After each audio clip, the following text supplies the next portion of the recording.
rounds. We gave 100 people 100 seconds to name as many capital cities with exactly 2 vowels in their name as they could. Ooh, yeah, the capital city of any country of the world, please, that has exactly 2 vowels in its name. As always, by country, we mean a sovereign state that's a member of the UN in its own right. There can be different vowels or the same vowels as long as there are only 2. Only 2. Yeah, no more than 2. Right. Chris, have you got that? I think so. Yeah, I think he's got it. I think he's got it. Chris, welcome to the show. Lovely to have you here from Glasgow. Yes. Tell us all about yourself, Chris. I'm Chris. I'm 31 from Glasgow and work as a retail liaison manager. In what kind of environment are you doing your liaising? In a shopping centre environment. I see. What sort of age is the shopping centre? Is it one of these flash new ones? No, it's a kind of mix. It's an old 1970s building that had a late 90s structure attached to the side. I see. So, very good. What are your interests, Chris? I enjoy photography. Even I met studying photography. She made it as a photographer, I did not. So I still like to keep it as a hobby, especially film photography. Excellent. Now, Chris, capital city with exactly 2 vowels in its name. Have you got an answer? I do, yes. I'm going to go for Baku. Baku. Yes, exactly. Oh, a couple of claps there. In fact, no, it's tipped over into a full clap. There we are. Baku is what Chris is kicking us off with. Let's see how many of our 100 people said Baku. It's right. Still going down, Chris. Down to 3. Very well done indeed. What a start to the round. Very good. Yeah, capital of Azerbaijan, very well played on that first podium. It's the furthest east the Eurovision Song Contest has ever been held. Yes. Yeah. And it's got probably. And it's got no, it is. Yeah, no, I'm sure, yes. And it's got an A, although I'll take it on advisement. Let me think. I'll take it, yeah. An A and a U. A and a U in Baku. There we are. Yeah, thank you. Pleasure. Lovely. Now then, Lucy. Hi. Lucy, welcome back. Remind us all about yourself, Lucy. So I'm a supply teacher and a personal tutor. And when I'm not teaching, I really like reading, going to musicals, and I've recently been helping out with the organising of some martial arts events. So my boyfriend is an instructor for judo, and his group, the Loughborough Community Aikido Club, did a 28-hour martial arts events of all different types. So I stayed up overnight and was helping take in money and keeping people entertained and on time, and yeah, it was really good fun. That sounds great. It was a charity event, wasn't it? You were taking money for the charity, not going through the changing room. OK, good, good. Just so we got that absolutely nailed. Now, Lucy, so we've kicked off with a score of 3. Wouldn't it be nice if we could make Chris the high scorer? Oh, I'm not confident with that. I'm going to go pretty safe and go for Athens. Athens, says Lucy. Athens, let's see how many of our 100 people said that. It's right. 21 for Athens. Yeah, capital of Greece starts off with a vowel. I mean, leads with a vowel, and then takes a little while to get to its next vowel, and then has no more after that. So it's exemplary in that regard. 2 vowels. Well done, Athens. Thank you. Joyce, welcome. Thank you. Lovely to have you here. Tell us all about yourself, Joyce. Well, I've had a load of jobs in my life, but the last one I had was as an actress.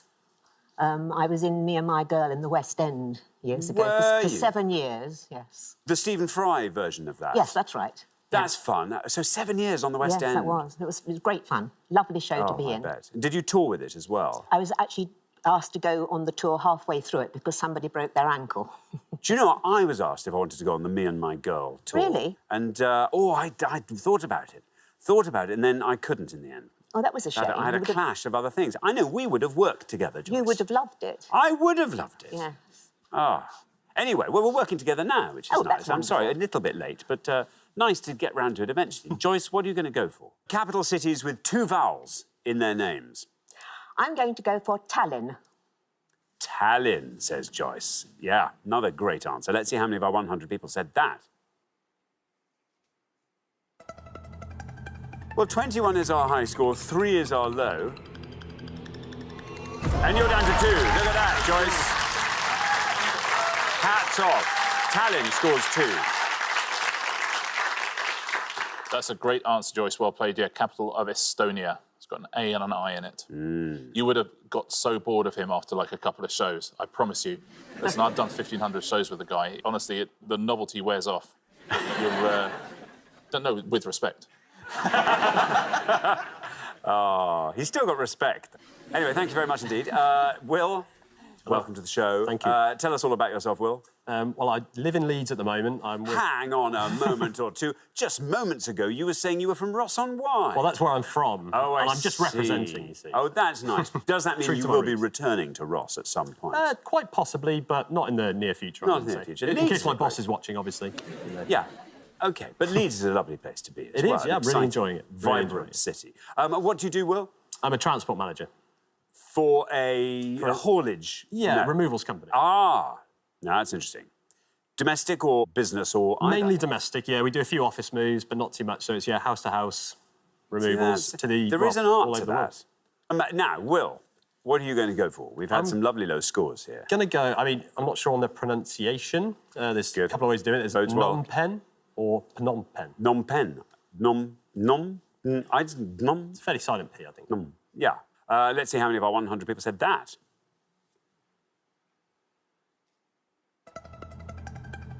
It's another good answer. 21 still the highest score at which you pass.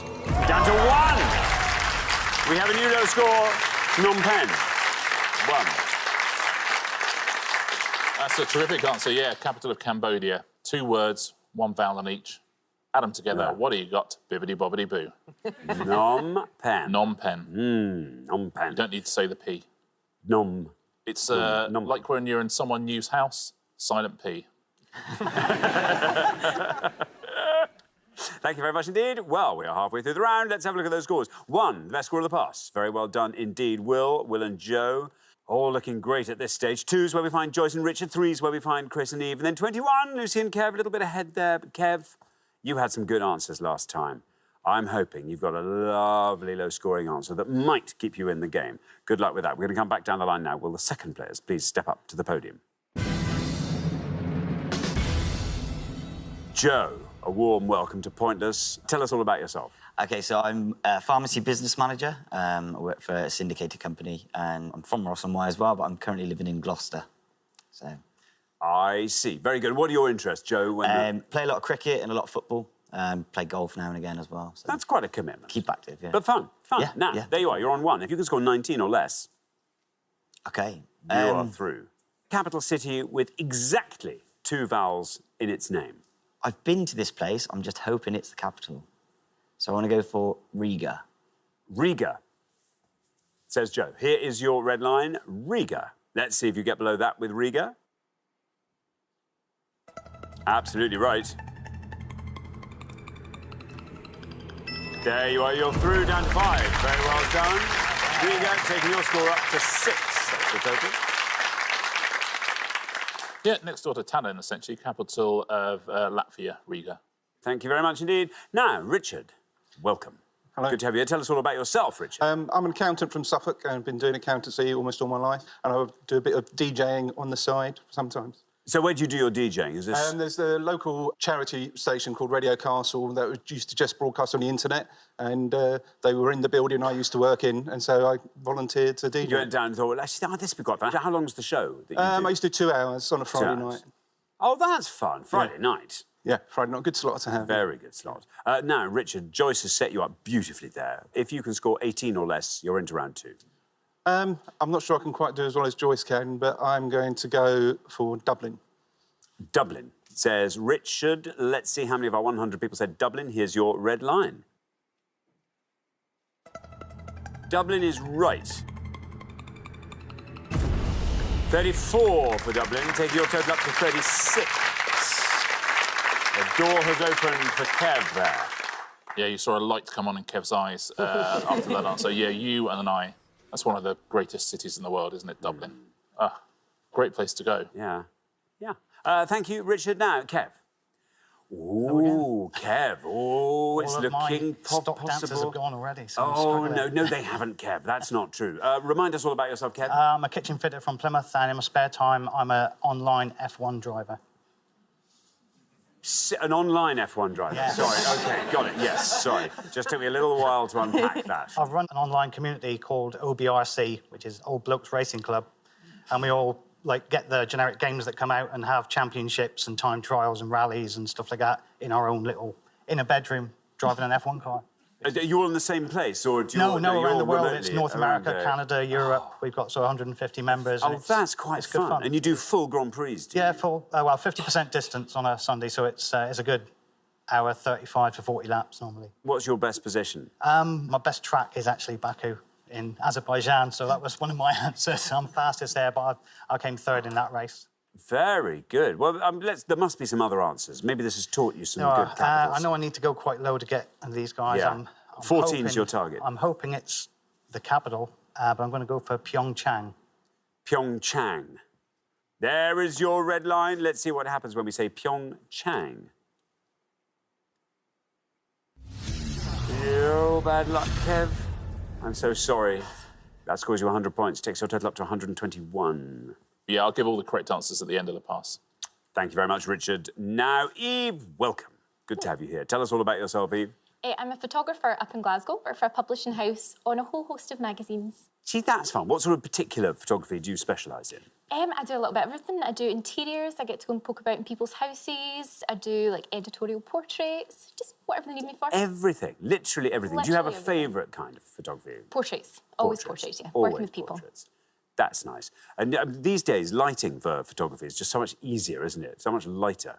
Used to be sort of, people had to lug great big heavy lights and stands. I'm still lugging heavy lights and stands. You're still heavy lights and stands. Anyway, Eve, there you are. On 3, doesn't matter what you score here. You're through to round 2 anyway, but let's come up with a pointless answer, shall we? I'm going to go for Zagreb. Zagreb. No red line, you're already through. Let's see how many of our 100 people said Zagreb. It's right.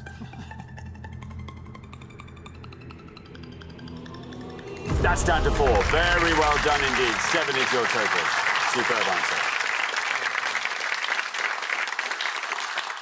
So nice end to the round. Kev, you're very unlucky there. There is a Pyeongchang in South Korea. I think you were thinking of the capital of North Korea, which is Pyongyang. I'm afraid Anne was a pointless answer. So, no, that's not. But they're different cities, unfortunately. But I know that's what was in your head when you said it. There's loads of pointless answers, actually. I'll tell you some one-pointers first. I know everyone will have a go at home. 1 point for Amman, Baghdad, Banjul, Bishkek, Conakry, Dhaka, Muscat, Skopje and Tunis. All of those are 1-point answers. Now, here are some pointless answers for you. Doha, capital of Qatar. Juba, that's South Sudan. Kingston, Jamaica. Kingstown, which is St. Vincent and the Grenadines, also a pointless answer. You could have had Lomé, which is Togo. Male, which is the Maldives, there's Pyongyang, which is fun to say, if nothing else. Suva, which is Fiji. Tashkent, that's Uzbekistan. And Vaduz, capital of Liechtenstein. You could have had Dili, Sucre and Yaren as well. All of those are pointless answers. We'll take a look at the top 3 now, the ones that most of our 100 people said. We give them 100 seconds to name as many as they can. These are the ones that most people mentioned. I'll ask you to give the top answer in a second, but Madrid would have scored you 47.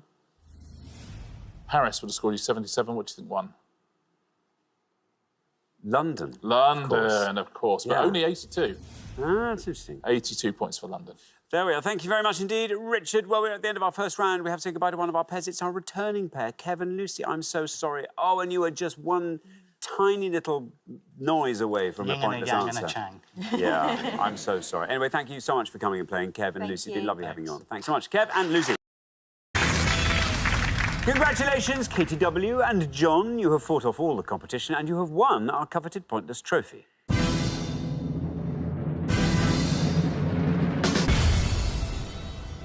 You now have a chance to win our pointless jackpot. And at the end of today's show, the jackpot is standing at £5,000. Well, listen, we didn't make it easy for you. Do you remember we had the ingredients round where you had to throw out ingredients? Do you remember that?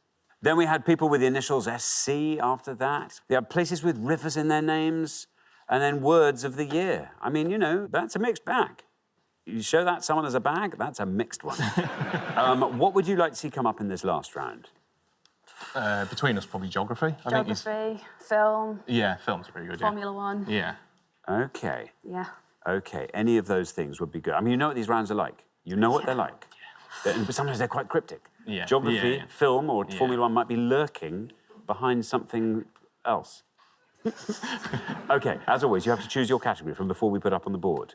Good luck. Shall we look at them? Yeah. Let's. Here they come. The year, 1989. Capital cities, royal weddings, Ronald Reagan. Yeah, straight away, capital cities. Yeah. Capital cities? Yeah. Capital cities it is. Right, if you know your capital cities, this is a classic old school question. Very, very best of luck. That jackpot could be in danger.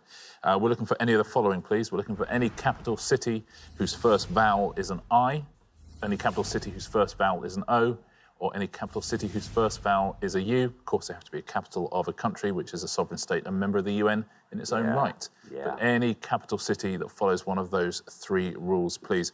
Very, very best of luck. There we go. Now, as always, you've got up to a minute to come up with 3 answers. To win that jackpot, all you have to do is find just one pointless answer among your 3 answers. Are you ready? Yep.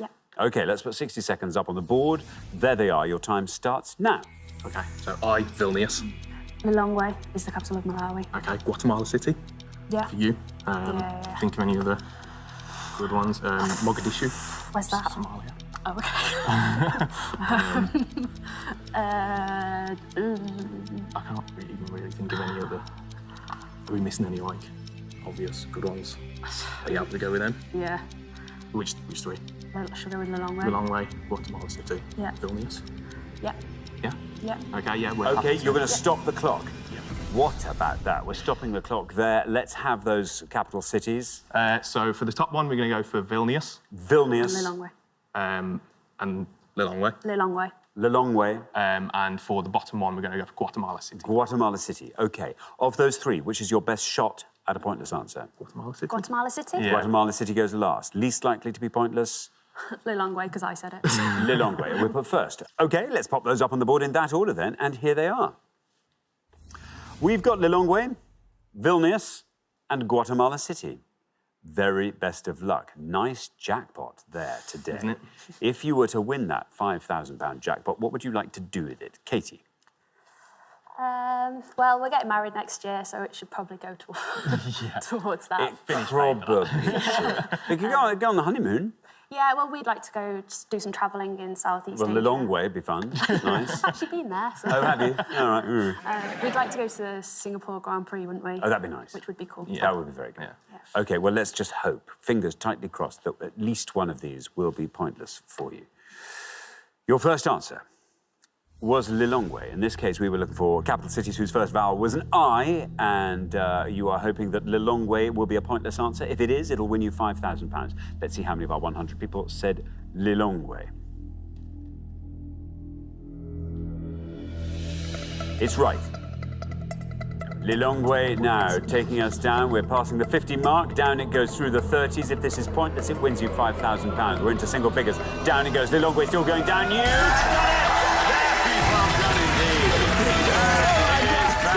fantastic. Very well done. That's brilliant. Brilliant.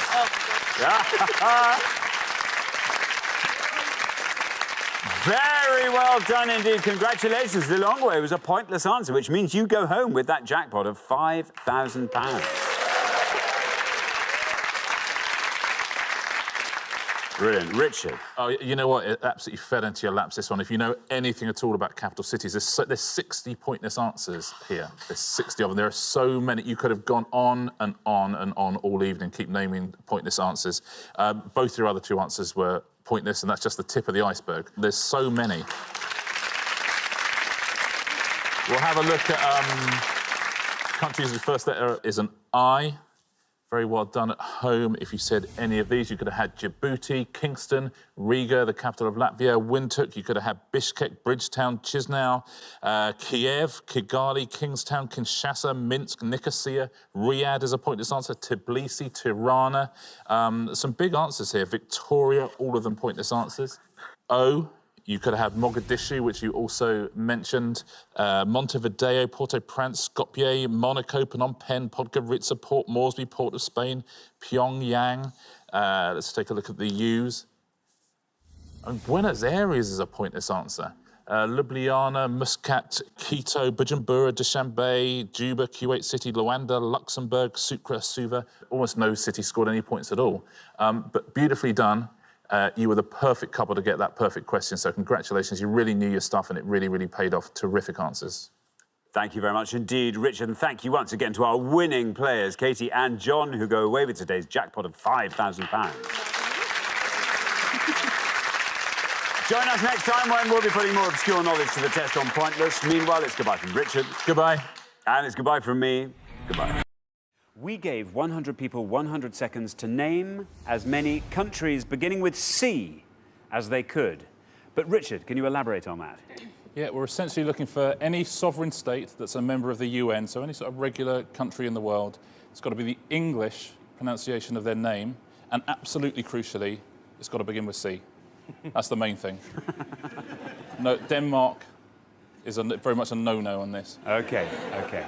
Right, well, thank you for that, Richard. That's cleared things up. OK, Eric and Keith, you're our first pair, and Eric, you've nominated yourself to go first. Well, we agreed. I'm not sure I nominated myself. I like that. I like that distinction. Good. What are you going to go for? I will go for Chile. Chile. You're going to go for Chile. That means you're looking to score as few points as possible. Let's see how many of our 100 people said Chile.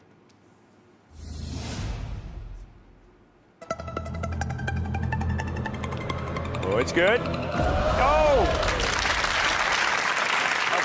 That'll do. Not bad. That means 39 of our 100 people said Chile. John and Stuart, you're next. Stuart, what are you going to go for? I'll go for Chad. Chad? Yeah. You're looking to score as few points as possible. Let's see how many of our 100 people said Chad.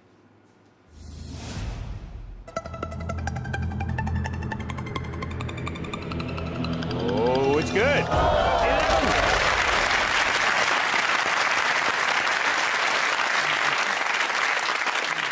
11 of our 100 people said Chad. OK, Phil and Wendy. Phil. I am going to take a big risk. OK. I'm going to go for a former Russian country that I think is now split off and separate. I'm going to go for Chechnya. Chechnya. You're going to go for Chechnya, or Chechnya, as I've sometimes heard it pronounced. Chechnya. OK, let's see how many of our 100 people said Chechnya. Of course, if it is an incorrect answer, you will score the maximum of 100 points.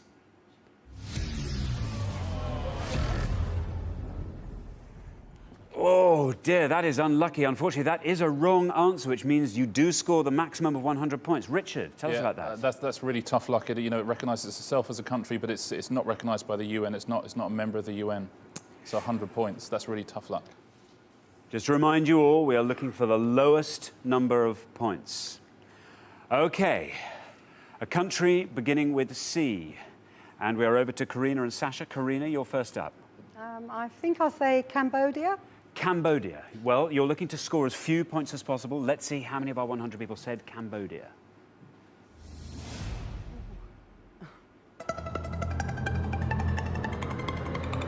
It's pretty good. 25.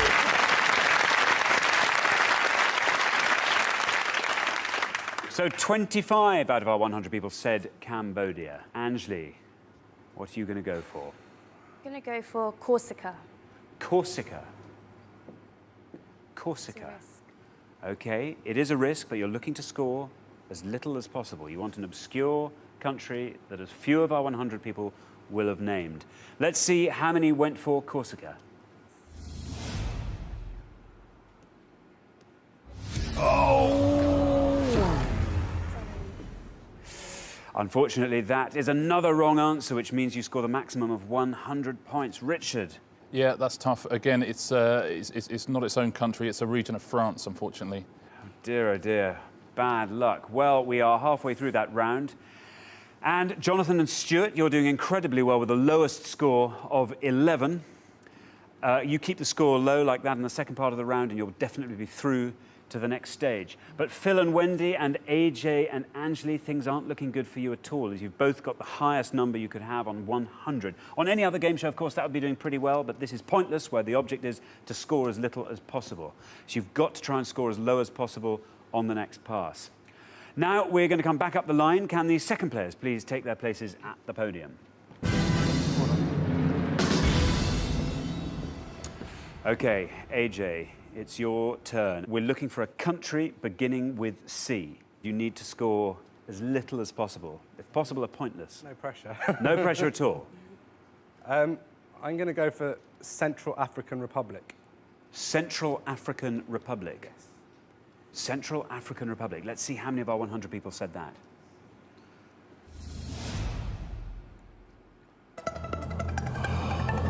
That's good. Oh, it's very good.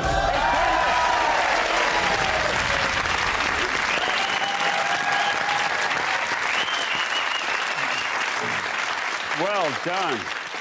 Fantastic. That adds another £250, so our jackpot now stands at a frankly obscene £4,750. Well done. Well, you did score that elusive pointless. Let's hope it's enough to keep you in the game. Right, now to Sasha and Karina. Our current high scorers are Wendy and Phil and AJ and Anjali on 100, so you want to be scoring 74 or less to be absolutely safe. There's the red line. You want to be getting below that. Sasha, your turn. I'm going to say Cyprus. You're going to go with Cyprus. Let's see how many of our 100 people said Cyprus. You're safe. Oh, might it be pointless? No.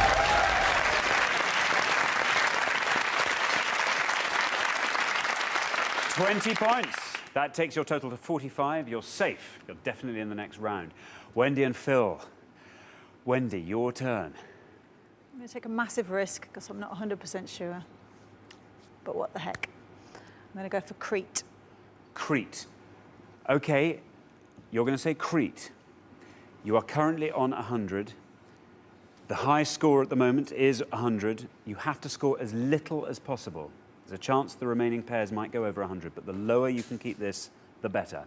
Let's see how many of our 100 people said Crete. Oh, bad luck. Unfortunately, that's a wrong answer, which earns you the maximum of 100 points. Richard, tell us. Yeah, I'm so sorry. It's part of Greece. That's really tough luck on two different answers. I'm so sorry. You have scored the maximum of 200 points, so I'm afraid you are definitely eliminated at the end of this round. But for the remaining pairs, there are several more pointless answers out there, so if you can try and get those, you can build up that jackpot for later on. Jonathan and Stuart, John, your turn. What are you going to go with? I'll go with Costa Rica. Costa Rica. Let's see how many of our 100 people said Costa Rica.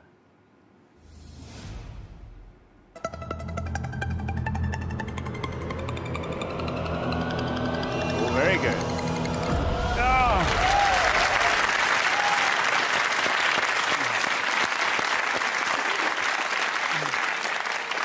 Close, but I suspect there are a few coffee drinkers in amongst that 100.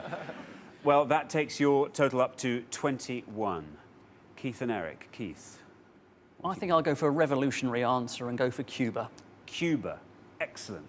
Let's see how many of our 100 people said Cuba.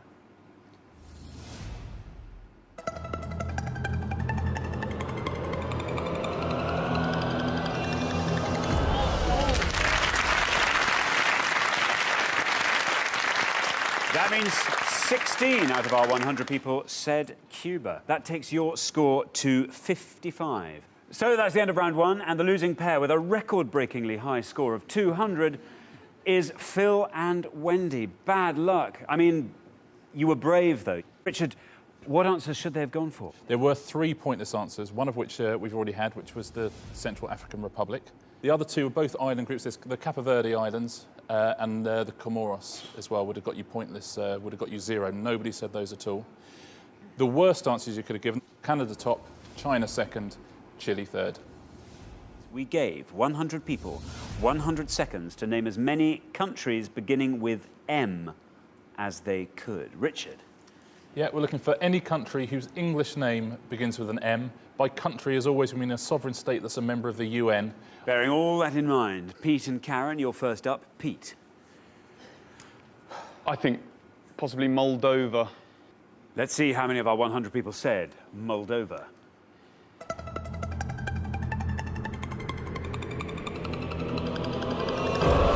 Not bad. That means 19 of our 100 people said Moldova, and that gives Pete and Karen an early low score of 19.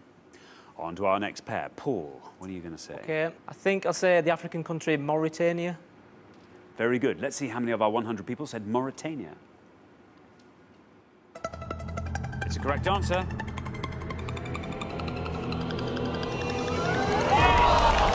Very good. That means only 4 of our 100 people said Mauritania.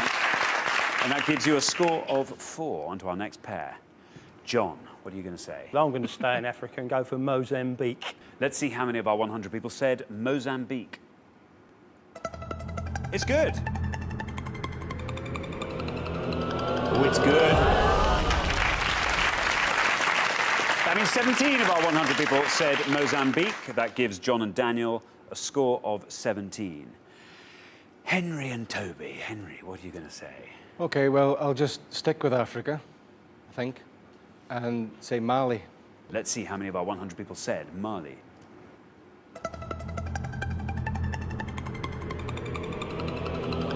Oh, it's good. Well, that means 9 of our 100 people said Mali, and that gives Toby and Henry an impressively low score of 9. Well, we are halfway through the round. Let's take a look at the scoreboard, see how we're doing.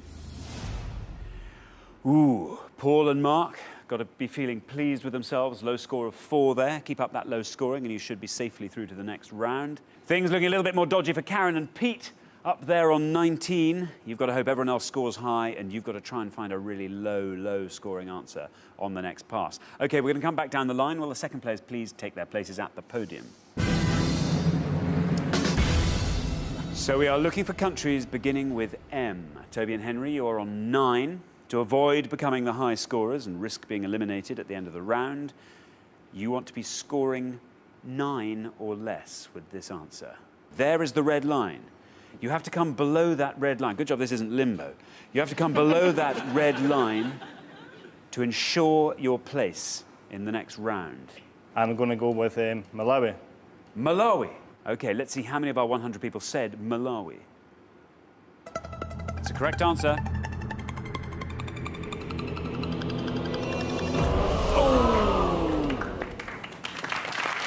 That means 21 of our 100 people said Malawi. That brings your total up to 30. You are our current high scorers, but the game is not over yet. On to our next pair. Daniel and John, you're currently on 17. Toby and Henry are now our high scorers on 30. To avoid overtaking them and becoming the new high scorers, you want to be scoring 12 or less with this answer. We are looking for countries beginning with M. What's it going to be, Daniel? I'm going to go for Montserrat. Very good. Let's see how many of our 100 people said Montserrat. Unfortunately, that's a wrong answer. That means you score the maximum of 100 points. That takes your total up to 117. And that's great news for Toby and Henry, great news for Mark and Paul. You're both definitely through to the next round. But Richard, Montserrat. Yeah, unfortunately, it's not a sovereign state or a member of the UN. It's a British overseas territory. It's one of ours. Oh, dear. I'm sorry, guys. On to the next pair. Mark and Paul, as I say, you can't lose. Even if you score the maximum of 100, you still won't overtake Daniel and John's high score of 117. So why not see if you can find another pointless answer there and add 250 quid to our total? Well, since we can't go out, I'll take a slight risk and I'll say Madagascar. Let's see how many of our 100 people said Madagascar. It's good.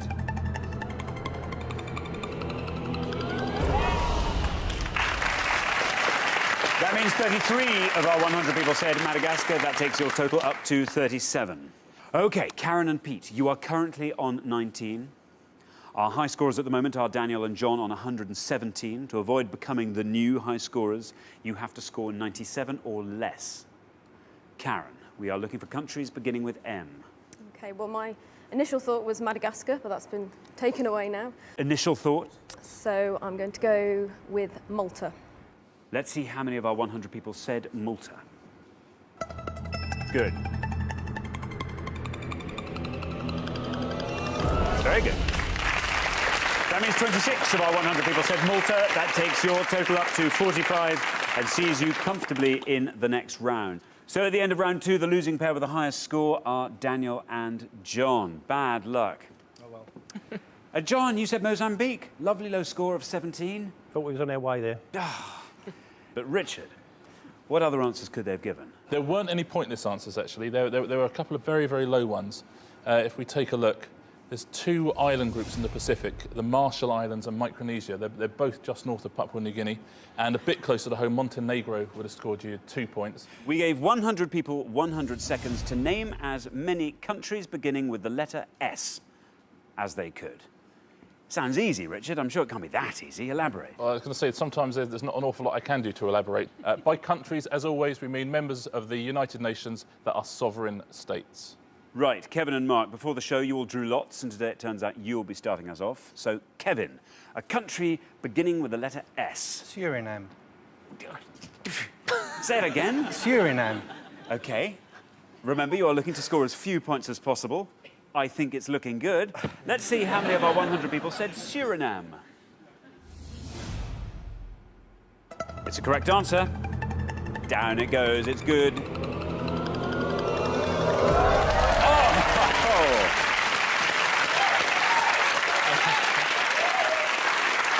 Well, that means 4 of our 100 people said Suriname.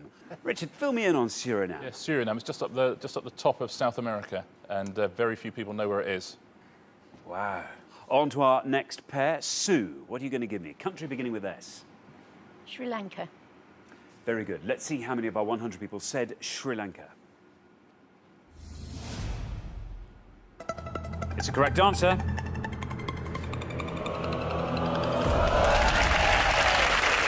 Not bad. That means 23 of our 100 people said Sri Lanka. Next pair, Jamie. We are looking for countries beginning with the letter S. I'll go with Senegal. Senegal. I like Senegal. Let's see how many of our 100 people liked Senegal too.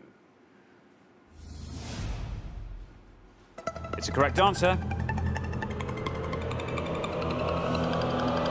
Oh, it's good. That means 14 of our 100 people said Senegal. Now then, Sandeep, what are you going to give me? I'll go for Sierra Leone. Sierra Leone. We're looking for countries beginning with the letter S.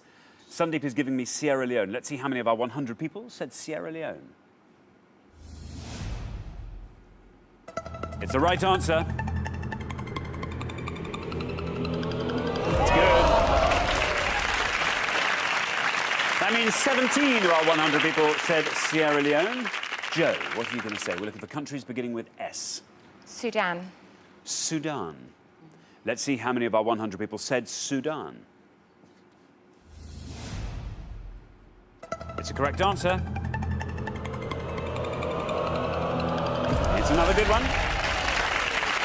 That means 23 of our 100 people said Sudan. Right, we are halfway through the round. Let's see where we are on the scoreboard.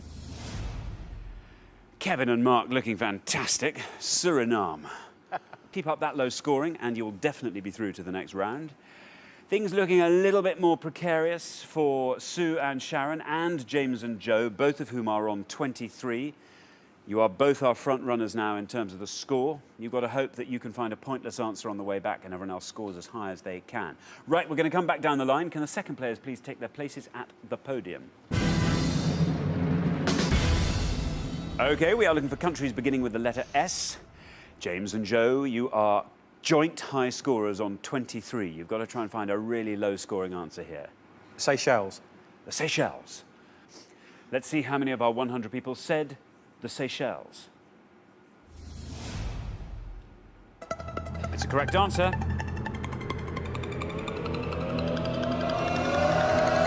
Oh, it's good. That means 6 of our 100 people said the Seychelles. That takes your total up to 29. OK, Anu, you are on 17. To avoid overtaking the high scorers, James and Joe, on 29, You have to score 11 or less with your answer. I'll go for Somalia. Somalia, here is your red line. If you are below that red line, you are definitely through to the next round. Above that red line, and you become our high scorers and risk being eliminated at the end of this round. Let's see how many of our 100 people said Somalia. It's a correct answer. Oh, it's good. Oh! Not quite good enough to see you absolutely safe, but the round is not over yet. That means 15 of our 100 people said Somalia, and that takes your total up to 32. Good news for James and Joe. You're now definitely in round 2. On to our next pair, David. We are looking for countries beginning with the letter S. What are you going to give me? You are currently on 14. To avoid overtaking Sandeep and Anu on 32, you have to score 17 or less. I'm going to go for the Solomon Islands. The Solomon Islands. There is your red line. Below that red line, you're definitely in the next round. Above that red line, you become our high scorers and risk being eliminated. If it is an incorrect answer, you will score the maximum of 100 points. Let's see how many of our 100 people said the Solomon Islands. It's good. You're through.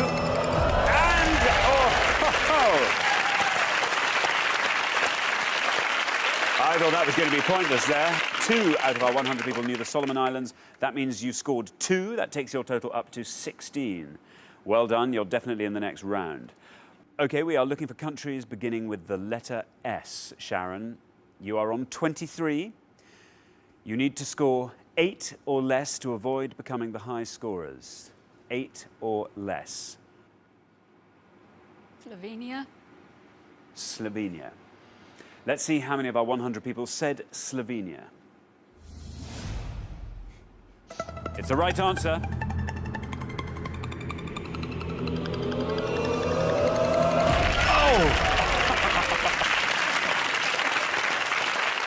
Oh, that was close. You needed to score 8 or less to get into the next round. You scored 8. That's absolutely fantastic. That takes your total up to 31. You are through to the next round. Oh, it's touch and go for Anu and Sandeep there.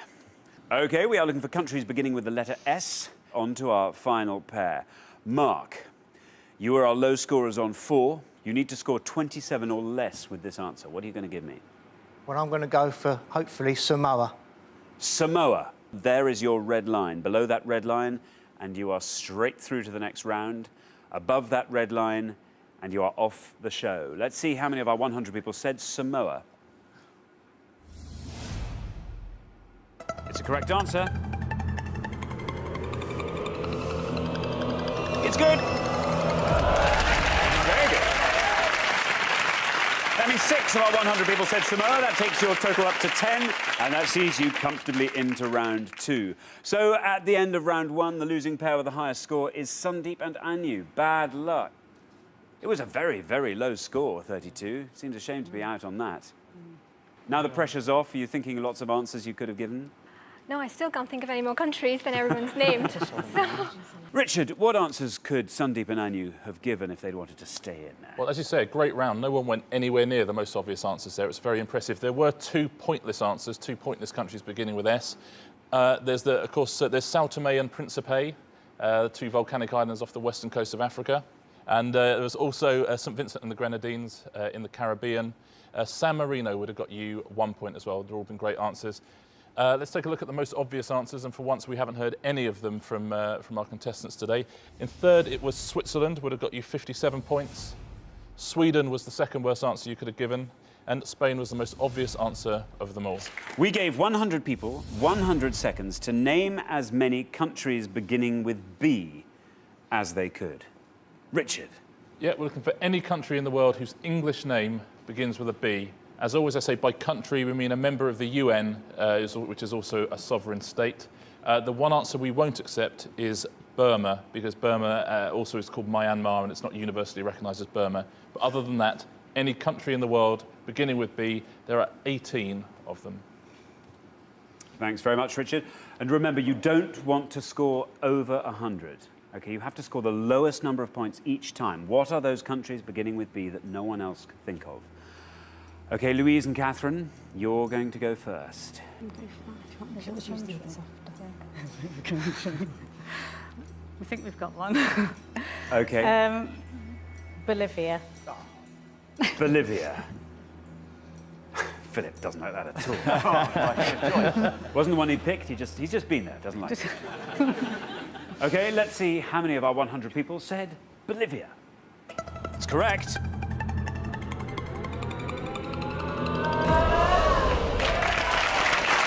bad. That means 30 of our 100 people said Bolivia. After your first answer, your score is 30. Philip and Phil.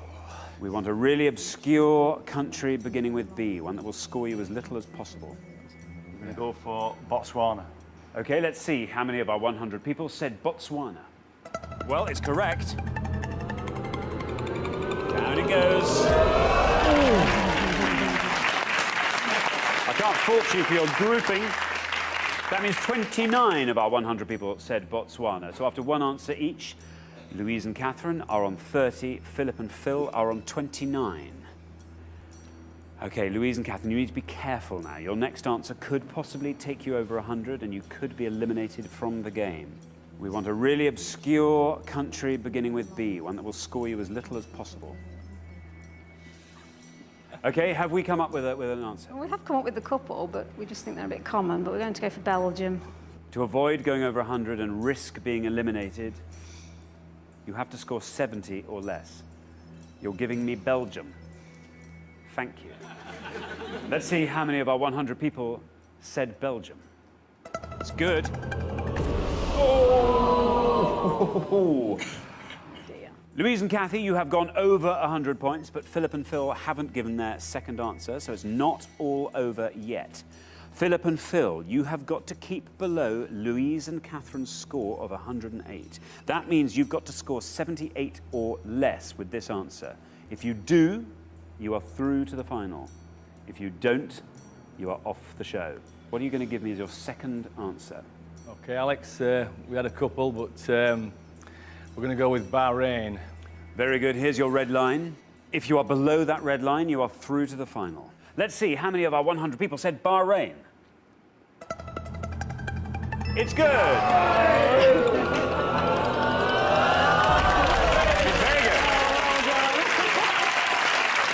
Well, you've had 2 turns each, and Louise and Catherine, you've gone over 100 points. I'm afraid that means you are off the show. Oh, bad luck. So, yes, countries beginning with B, not a strong suit for you. No. Oh, dear. But, Richard, for now, tell them what they should have gone for. Well, there were no pointless answers, but there were quite a few very low-scoring ones. At home, if you got any of these, well done. Burundi would have got you 3 points. Burkina Faso would have got you 3 points. And Bhutan would have got you 4. Let's take a look at some of the most obvious ones. Catherine and Louise, you'll recognise one of these. Third worst thing you could have said was Bulgaria. Second worst was Brazil. And by a mile, they'll be delighted with this. It's Belgium. Go for Brazil.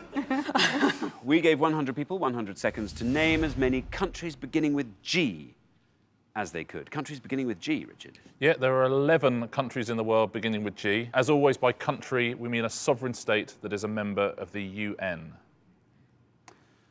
OK, this time it is Vincent Penny's turn to go first. We're looking for countries beginning with G. Ben and Mike seem to have landed on one. Quite pleased with it. Mike's smiling. They've landed on one. I think they're quite pleased with it. Vincent Penny, what's your answer? We are going to go for Georgia. Georgia. Ben and Mike, what are you going to say? We're going to say Guinea-Bissau. Oh, I see why you were smiling. Guinea-Bissau. Guinea-Bissau. OK, well, we're going to put them to the test in the order they were given. Vincent Penny in blue have said Georgia. Let's see how many of our 100 people said Georgia. That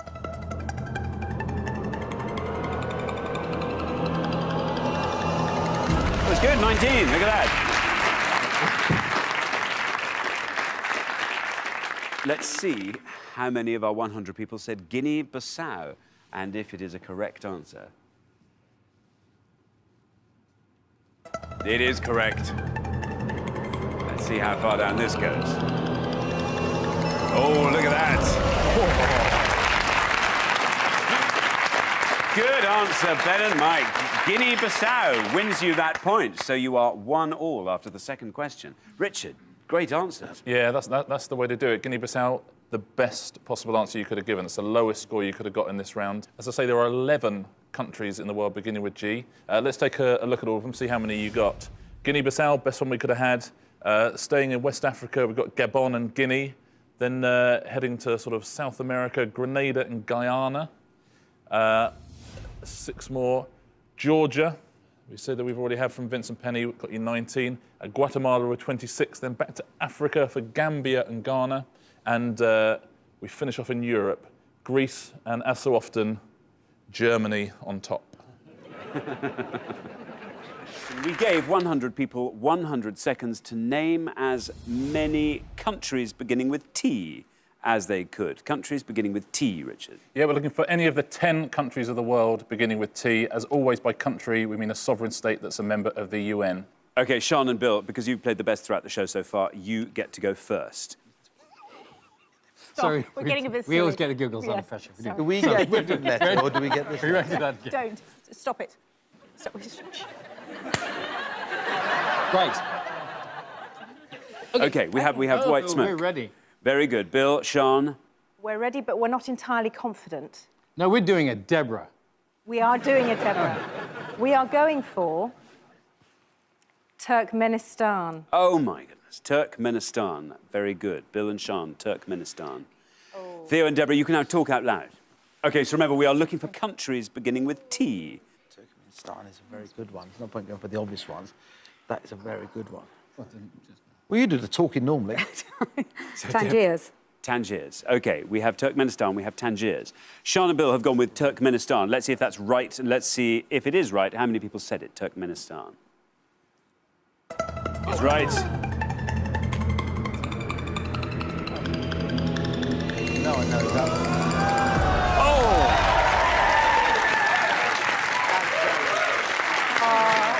That's a fantastic answer, Bill and Sean. Turkmenistan scoring you only 1. Theo and Deborah have gone for Tangiers. Let's see if that's right, and if it is, let's see how many people said that.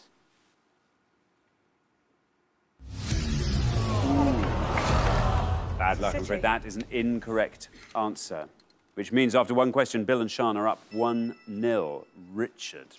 Yeah, tough luck. Tangiers is a city in Morocco, but you couldn't have beaten Turkmenistan, actually. It's the best answer out there. There's one thing that would have drawn with it. Let's take a look. And that's Tajikistan, which also would have scored you 1. Tuvalu with 3, Tonga with 8, Togo with 11, Trinidad and Tobago with 27, Tanzania 32, Thailand 46, Tunisia 47, and Turkey right at the top with 51. We gave 100 people 100 seconds to name as many countries beginning or ending in O as they could. Yeah, we're looking for any country in the world whose usual English name begins or ends in an O. As always, by country, we mean a sovereign state that's a member of the UN, and these spellings are all taken from the UN's English language page of countries. OK, Paul and Richard, you get to go first again this time.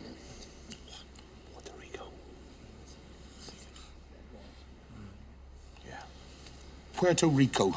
Puerto Rico. Puerto Rico. Adam and Sally Ann. We've got Mexico at the moment, so we're going to go with that. Yeah. Mexico. Mexico. We have Puerto Rico and we have Mexico. OK, in the order they've been given, Paul and Richard, Puerto Rico. Is it right? How many people said it? Puerto Rico. Bad luck, I'm afraid that is an incorrect answer. Adam and Sally Ann, you have gone for Mexico. If it's correct, you win the point. You are still in the game. Well done, you win the point.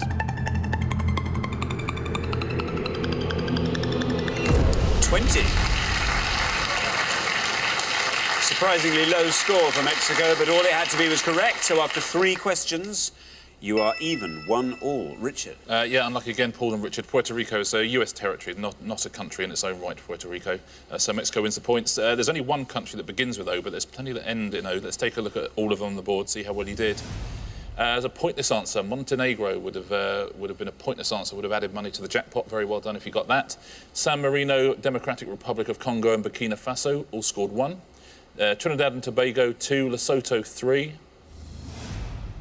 Togo 6, Monaco 10, Morocco 14, Republic of Congo 15, there's Mexico on 20, and the only country to begin with, Oman. It's actually at the top of the board with 24. We gave 100 people 100 seconds to name as many countries beginning and ending in A as they could. Yeah, we're looking for any country whose regular English name begins and ends in an A. As always, by a country, we mean a sovereign state that is a member of the UN. And indeed, we're looking for the full name of any country as listed on the UN's website English page. So any country that begins and ends in an A, please. Thank you very much, Richard. Now, Dave and Andy, because you've played best throughout the show so far, you get to go first. Okay, safer, isn't it? I think so. Yeah, yeah. We're going to try for Armenia. Armenia. OK, thank you very much, Armenia. Tony and Vicky, you can confer out loud if you like. Thought of 2, didn't we? So you go on. Albania is a possibility. What do you fancy? Andorra. Or Andorra. I don't know. Go on, you decide. Albania. Go on, then you go for it. We'll play it, Albania. Albania. OK, we have Armenia, we have Albania. In the order they've been given, Dave and Andy went Armenia. Let's see if that's right, and if it is, let's see how many people said Armenia.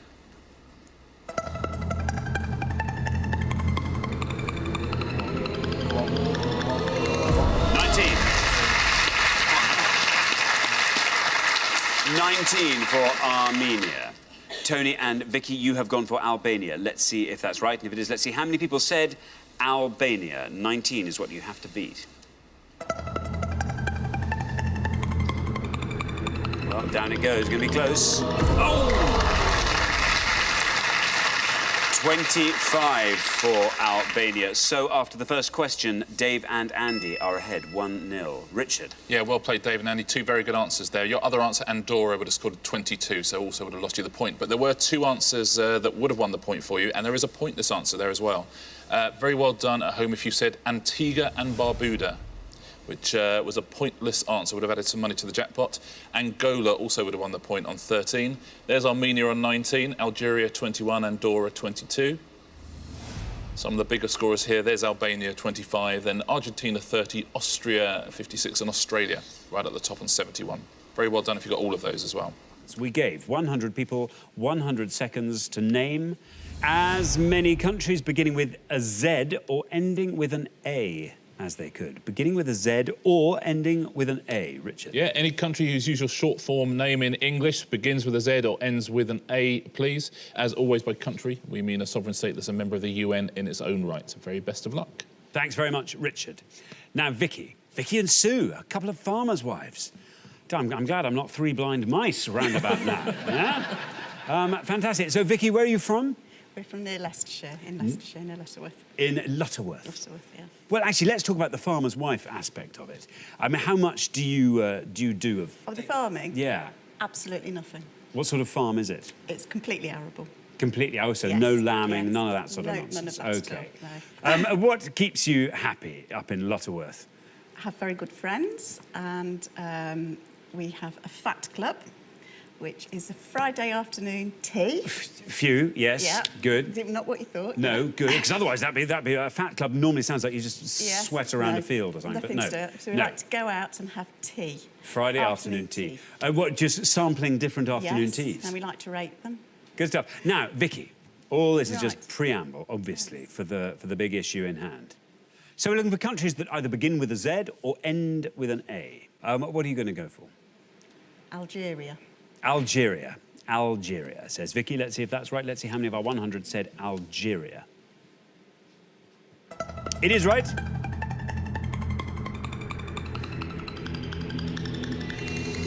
Not bad. 13. 13 for Algeria. Well played, Vicky. Absolutely ends in an A. Terrific. Well spotted. Begins with an A as well, if you think about it. Thank you, Richard. Pete C. Hello. Pete C, welcome to Pointless. You're a musician. I am, yeah. What sort of musician are you? I'm a tuba player. Any other brass instruments? Used to play the tenor horn when I was a kid as well, but I just play the tuba now. Specialise in the tuba. And where are you learning the tuba? Currently at the Royal Academy of Music in London. At the Royal Academy. How many years will you be there in total? Is that 3? 4-year course. 4-year course. Yeah. And where are you? What stage are you at I'm now? just coming to the end of my first year at the moment. Has it been good? Yeah, it's been great. Yeah, fabulous. Fabulous. Is there a big orchestra there that you play in? Yeah, there's a symphony orchestra there, yeah. You would hope so. Yeah. Well, you would hope so. Yeah. It'd be weird if someone at the Royal College of Music said, "I'll tell you what we should do. We should have an orchestra." Well, I know, but a tuba is not. I mean, you know, but a tuba doesn't always get the call up to be in an orchestra, does it? Not always. No. Not always. Quite often it sits out on the bench, the tuba, doesn't it? You know. OK, now, Pete. Countries that either begin with Z or end in A. Yeah, I had a few answers, but I think I'm going to go for Samoa. Samoa. Samoa. Let's see if it's right. Let's see how many of our 100 said Samoa. It's right. It's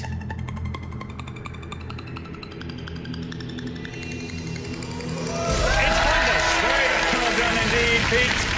That adds £250 to today's jackpot. It takes the total up to £1,250, and it scores you nothing. Very well done. Let's hope that's the first of plenty of those. Terrific answer, Pete. Very, very well played. Welcome to the show. It must be one of those tuba smarties we hear about.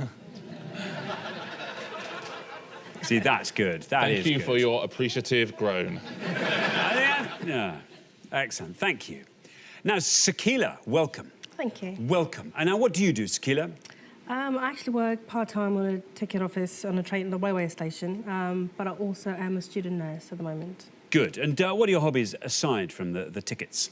I'm a bit of a jackress of all trades. A jackress? Yes, if you can think of such. Like my sport, haven't done it in years though. I like to try and make my own clothes. Don't actually ever finish making anything. Like to do DIY. Nothing's ever complete. But you get to try it all, though. That's good. That's good. Yeah. Now, what about this world geography question? How are you feeling about that? OK, I think I will go with Bolivia. Bolivia. OK, let's see how many of our 100 said Bolivia. It's right. Well, 13 is our high score at the moment. 0 our low. You passed 13. You're 8. There we are. It all paid off, Sakila. Very well done. Well played, Sakila. Good answer. Yeah, the only country in the world to rhyme with Olivia. Yes. Yeah. Yes. Thank you, Richard. Pleasure. Pete. Pete G. You've become Pete G since our last show. Yeah, I've gained a G. No, you look good with initials. It's good. Pete, remind us what you do. I work in a casino in Brighton where I run the poker room. What's the biggest win you've presided over? Unfortunately, I'm not allowed to give you that information. Not allowed to tell us that. Have you ever handed over a life-changing sum of money? Yes, but a long time ago. Oh, you see, if I were head of the casino in Brighton, I'd want you to say that. Do you know, that's credulous people like me then think, ooh, we must go to the casino in Brighton. £10 million, apparently. Yeah, wow. 10 million, can you believe it? On one hand of poker. He's just raked it over. Yeah. He had 2 7s, he won £10 million, the guy. Wow. What about that? What about that? Now then, Pete, what are you going to go for? Yeah, I've got lots of answers ending in A. Can't think of many starting with Z, so I'm going to go for Panama. Panama, says Pete. G, let's see if Panama's right. Let's see how many of our 100 said it. It's right. Well, 13 still our high score at this point. You pass it 6. Very well done with Panama. Another very good answer, yeah, Panama. Home of hats, canals, and pans. Thank you very much indeed. Panama. Yeah, that's Panama. We're halfway through the round. Let's take a look at the scores as they stand. Well, Pete, C. Hats off to you. That was a fantastic low-scoring answer there. I'd say you and Joe are looking pretty good at this point. Then we go up to 6, where we find Pete and Karen. Then up to 8, where we find Sakila and Andy. Then up to 13, Vicky and Sue. So, Sue, we need a really low-scoring answer from you. Best of luck with that. We're going to come back down the line now. Can the second players please step up to the podium? OK, now, Karen, welcome back. Hi. Welcome back. Now, remind us what you do, Karen. I'm an appropriate adult, so I help youth offenders when they get arrested. Go and sit in with them when they have interviews and help make sure they're being treated OK. Impartial. So presume an impartial adult? Yes. Do you just get called at the very last minute? You have to be just available? Yes. You get on a rota to say, I'm available today if you need me, and then you never know. OK, you never Maybe quite there is know. someone, maybe everyone's been very good and no one's been arrested, if I'm lucky. Excellent. Anyway, listen, there you are. Let's have a country that ends in an A or begins with a Z. I'm going to try Guyana. OK, Guyana. OK, here comes your red line. If you can get below that with Guyana, you are through to the next round, for sure. Let's see how many of our 100 people said Guyana. Is it right? It is right.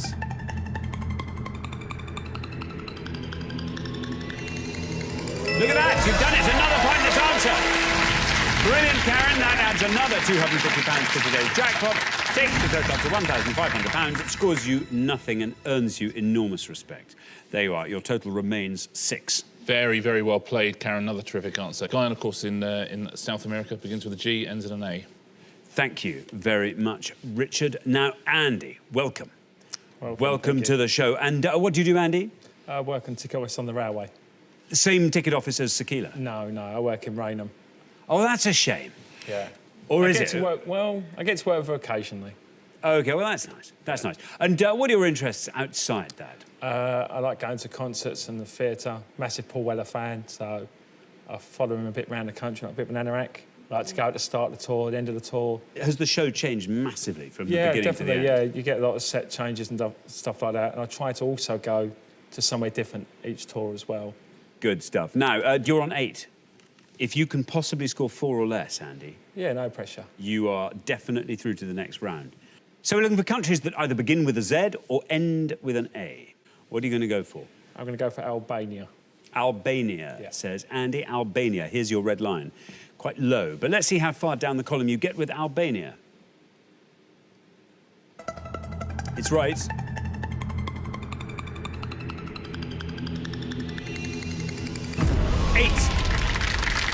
You equal Sakila's score in the first class. That takes your total up to 16.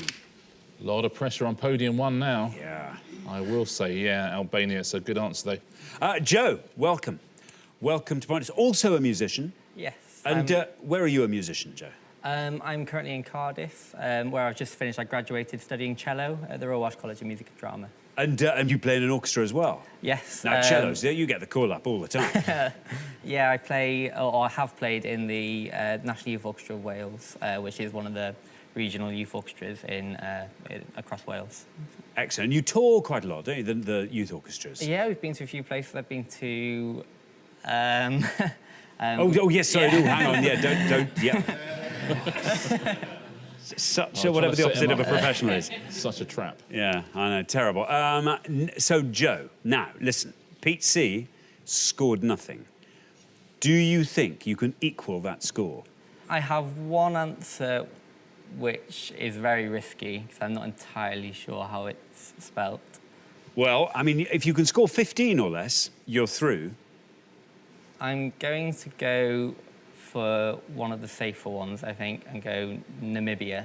Namibia, says Joe. OK, let's see how many of our 100 said Namibia. There is your red line. If you can get below that, Joe, you are through to the next round. Let's see how many of our 100 said Namibia.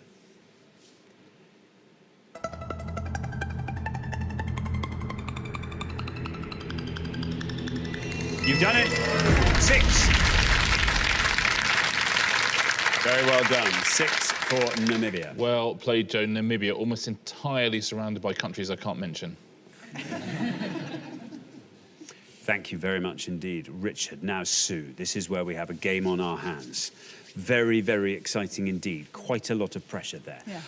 Now, back to the farm. Are you involved in the farm as well? Not very much. No. I pay people. You pay people. That's a nice job, collect isn't the it? money in. Yeah. And I have driven a tractor once or twice. There we are. Until I mangled a gate and then they didn't let me do it again. And that was it? No more tractor? Yeah. Sue, what are your interests outside of farming? I ride a horse. I share a horse with my daughter and try to keep it fit while she's at university. Very good.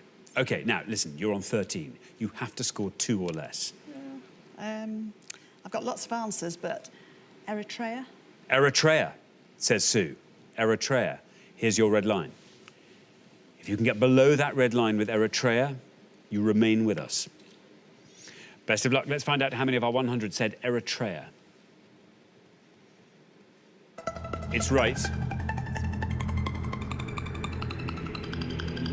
Still going down. Oh, 5 for Eritrea, Sue. That takes your total up to 18. Still a low total. Sue, I thought that would go lower. It's a terrific answer, Eritrea. Very, very well played, all 8 of you there. It's a great round. There are 5 pointless answers. We've heard 2 of them already from Pete C and Karen. Let's take a look at all of them. Federated States of Micronesia is a pointless answer. Grenada. There's Guyana. There's Samoa at the bottom and St. Lucia. Very, very well played if you said any of those. Let's take a look at the top 3 answers, the ones that most of our 100 people said. United States of America, 51. Australia, 57. What do you think is top of this list? South Africa. Let's take a look. Zambia on 66. Zambia. We gave 100 people 100 seconds to name as many countries whose names begin with a letter in the first half of the alphabet as they could. Countries whose names begin with a letter in the first half of the alphabet. Richard? Yeah, simply looking for any country in the world whose usual short form name in English starts with an A to M inclusive, please. As always, by country, I mean a sovereign state that's a member of the UN in its own right. If a country starts with a the, we ignore the. OK, thank you very much indeed, Richard. Now, Luke, welcome back to Pointless. Yeah, we didn't see nearly enough of you last time round. No. What was our first round in the last show? Alan's. Oh, it was Alan's. It was famous Alan's. That's right, and you sidestepped Alan Pardew because you thought everyone would know it. Turned out you went for Alan Carr instead. That was a high score. Remind us what you do, Luke. I'm a student at Newcastle University. And you just finished your second year? Just finished my second year, yes. And you're reading? Maths and accounting. Maths and accounting. Now, you have 1 more year there? Yeah. Have you any idea what you might do when you leave? Not 100% sure, but I might try maths teaching. OK, very good. Now, Luke, countries whose names begin... Oh, it's lovely, old school, pointless question here. Countries whose names begin with a letter from the first half of the alphabet, A to M. It's hard, because there's so many. I'll go Antigua and Barbuda. Antigua and Barbuda, says Luke. Let's see how many of our 100 people went for Antigua and Barbuda. It's right. Not bad, Luke. Look at that. Down he goes. Still going down. Still going down for 3. Great start to the show. Very well done, Luke. Lovely low score there. Well played, Luke, starting us off right at the top of the alphabet as well. But that's a very solid, competent, pointless answer, isn't it? Antigua and Barbuda. They'd both, if they were separate countries, they'd still both qualify. Should they ever decide to go their separate ways, please don't, Antigua and Barbuda. It'd be for the sake of the children. Yeah. Yes, I mean, they would both qualify. Or even if the and in the middle seceded from the other two, it would still be right at the front of the alphabet. You could. Look at that. Lisa, a warm welcome to Pointless. Thank you. And you said originally from Omar. Where are you from now? I live in Belfast now. In Belfast, I see. And what do you do in Belfast, Lisa? I work as a production data analyst in a soft drinks company. Well, that sounds fun. For sure, it sounds a lot of fun, and it very much is. Oh, a few. I would say, and it's very much not what you think. No, that's great. And what do you do when you're not working for the soft drinks company? I like learning things, anything that I can read or see, go to museums. OK, so you have a thirst for knowledge, I is do. what you're saying, Lisa. Do you go to lots of classes and things like that? Yes, the most recent ones have been life drawing and flamenco. Not at the same time. No, well, it'd be hard. Yes. They would keep changing. Now, Lisa, what are you going to go for? I will chance with Honduras. Honduras. Honduras, says Lisa. Let's see how many of our 100 people said Honduras. It's right.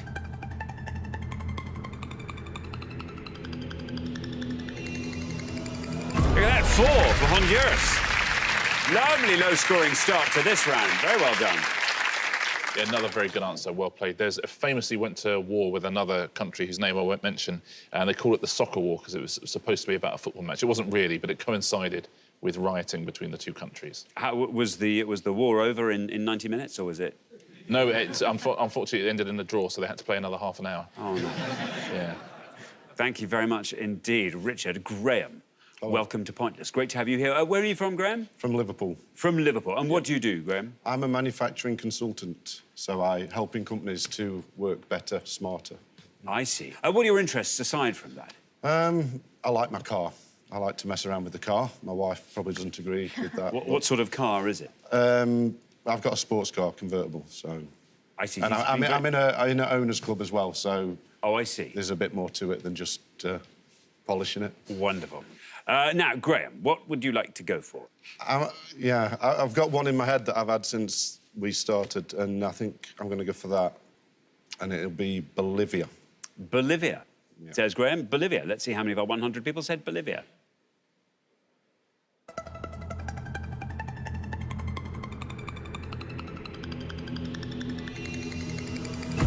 Very much in the right sort of ballpark there. 6 for Bolivia. Yeah, another good score, Bolivia. Very well played. The only country in the world to rhyme with Olivia.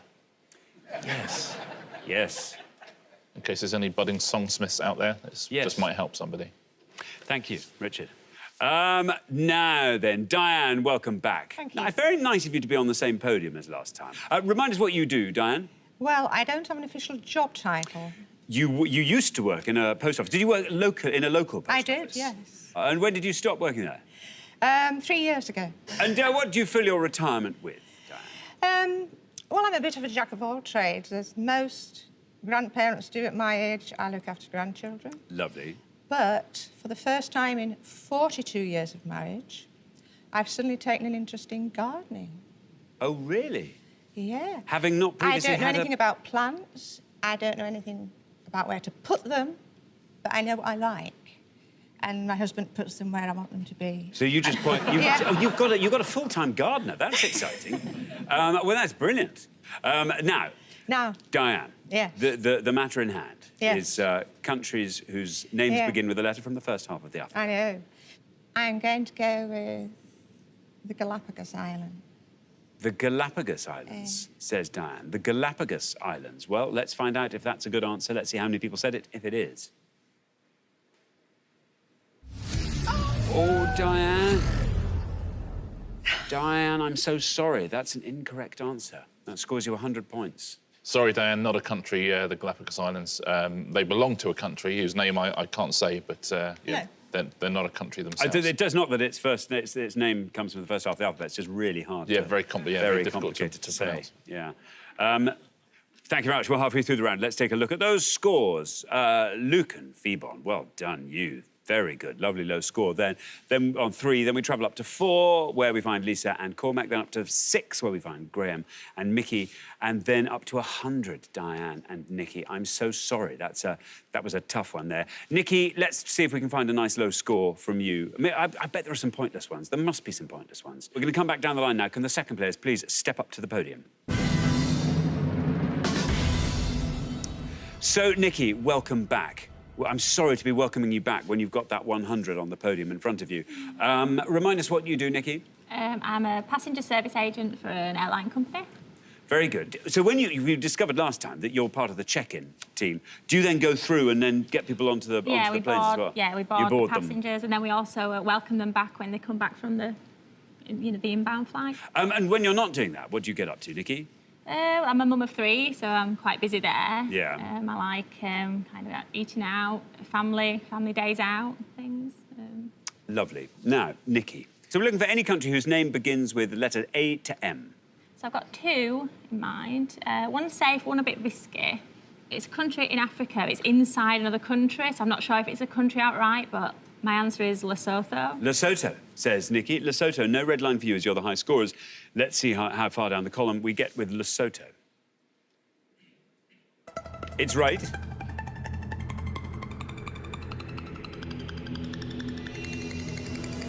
Look at that, it's 2, Nikki. The lowest score of the round so far.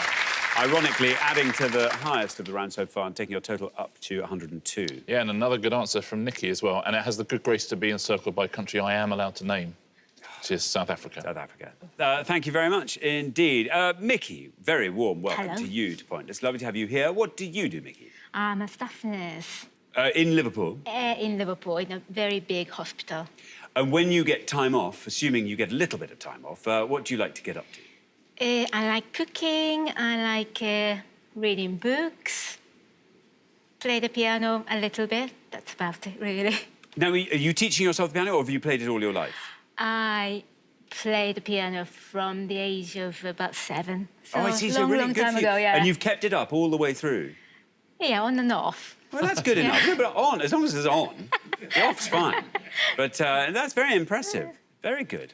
Now, what would you like to go for? You're on 6, which means if you score 95 or less, you're through to the next round. I've got a few. I think I'll go for Liechtenstein. Liechtenstein, says Mickey. Liechtenstein, here is your red line. If you can get below this red line nice and high, through you go to round 2. I think that should be fairly easy. Let's see how many people said Liechtenstein. It's right, and you're through. Very good indeed. Look at that, 5. 5 takes your total up to 11. Well played, Mickey. Some lovely scoring all round here. Liechtenstein, it's only 62 square miles. It's about the same size as Washington, D.C. Thanks very much, Richard. Now, Cormac. Hello. Welcome to Pointless. Great to have you here. And you're also from Omagh originally. Where are you from now? Now I live in Manchester. Right. How long have you been in Manchester? Oh, gosh. Coming up for 12 years, unbelievably. Really? Yeah. Really? And how are you finding Manchester? Well, I know my way around now, so... Well, that's good. That's good. It's so you all, literally are finding. Well. And what brought you over there? Over As here? they say in Italian, c'è sempre una donna in mezza. Oh, that's nice. I've no idea what that means, but yeah. It means there's always a woman in the middle. Yes, exactly. I thought it meant you got a job at Pizza Express. But how nice. What a lovely reason to come anywhere, but particularly to Manchester. And what do you do in Manchester? I am an adult education manager. We have about 600 students learning English as a second language.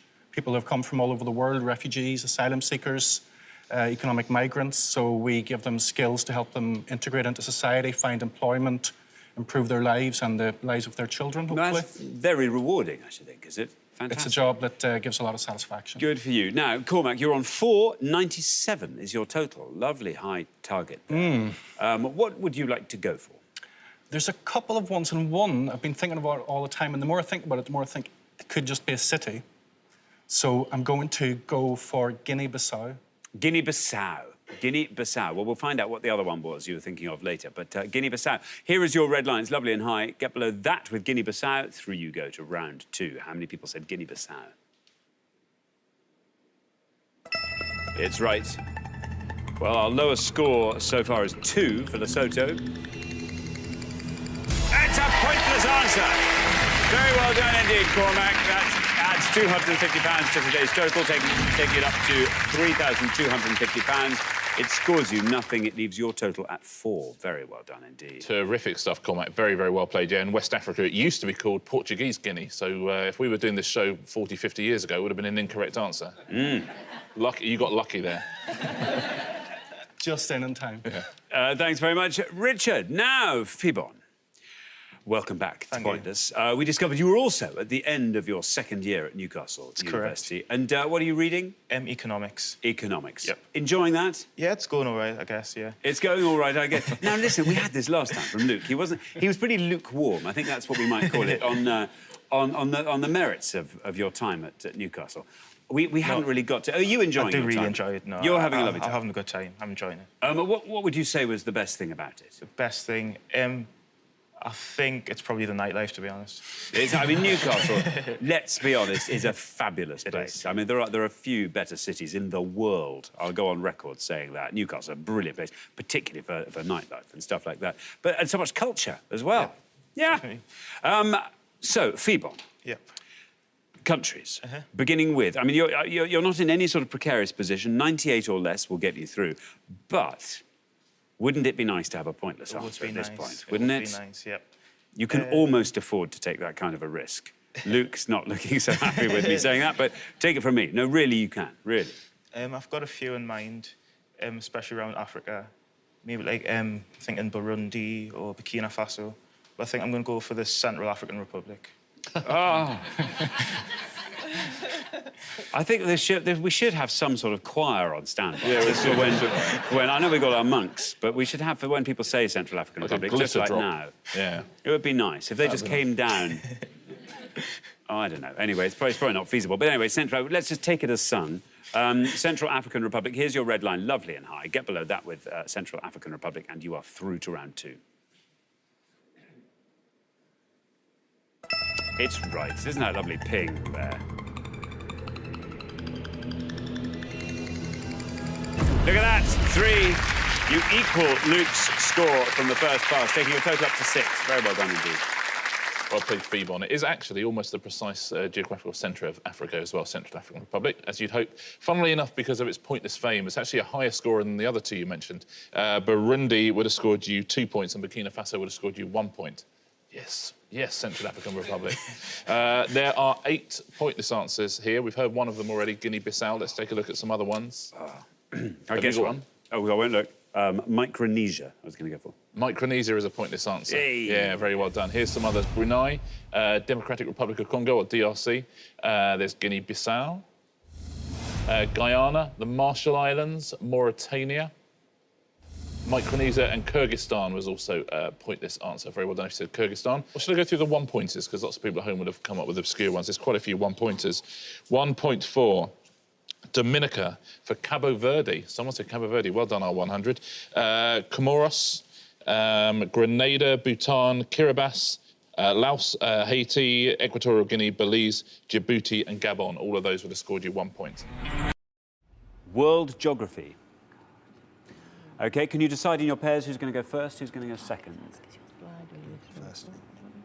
OK, right then, whoever's going first, please step up to the podium. And remember, Pointless is all about scoring the fewest points. You're looking for the answers that the fewest of our 100 people said. We gave 100 people 100 seconds to name as many capital cities beginning with M as they could. Richard, be more specific, please. Yeah, I think a very, very tough one. I think we're looking for any capital city whose English name begins with M, and it's got to be the capital of a country that's a member of the United Nations. There may be a few hundreds, I think, in this round. I think that's really, really hard. OK, well, thanks, Richard. Geraldine and Sue, you're first up. Geraldine, what are you going to go for? I think I will go for Manila. OK, let's see how many of our 100 people said Manila. That's a correct answer. It's good. It's very good. Look at that. It's 10. That means that 10 of our 100 people said Manila, and you scored 10. Fantastic. So Manila, Richard. Yeah, Manila, a good answer. Of course, it's the capital of the Philippines and where they make the envelopes. Very good indeed. On to our next pair, Katie and Emily. Katie. Right. I'm not sure this is a capital city, but if I don't say it and someone else does, I'll absolutely kick myself. So I'm going to go for Mogadishu. Mogadishu. Of course, if it is an incorrect answer, you will score the maximum of 100 points. Let's see how many of our 100 people said Mogadishu. It's the right answer. Very good. Very good indeed. 4. Fantastic. That means 4 of our 100 people said Mogadishu. That takes your score to 4. Well done, Katie. Mogadishu, then, Richard. Mogadishu. Remember where it's the... It's Somalia. Somalia, thank you very much. Somalia. So great answer. Great answer. Yeah, great answer. On to our third pair, Sheila and Martin. Sheila, what are you going to go for? I'm not quite sure about this one, but it sounds as if it ought to be a capital city. Minsk. Minsk. Minsk. Let's see how many of our 100 people said Minsk. To me, it sounds like it ought to be a capital city. It ought to be. I'll have a word with them if it isn't. It's good. It's very good. Look at that, 8. That means 8 of our 100 people said Minsk. You've scored 8. Richard, Minsk. Yeah, I said there's going to be scores of 100 all over the place, and these are amazing scores. That's the capital of Belarus, of course, and scores you 8 points. Excellent. Great answer. Very good indeed. On to our final pair, Ben and Becky. OK. Ben, we're looking, remember, for a capital city beginning with M, and preferably one that no one else has thought of. I think this is the capital of Uruguay, I think. Montevideo. I think I said it. I don't know if that's what I said.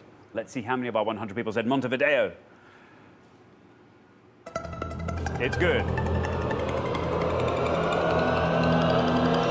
Oh, it's very good. Look at that.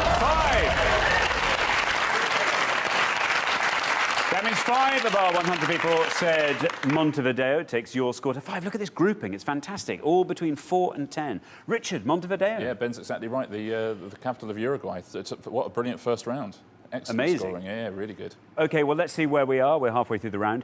Katie and Emily, you're doing incredibly well with a lower score of 4.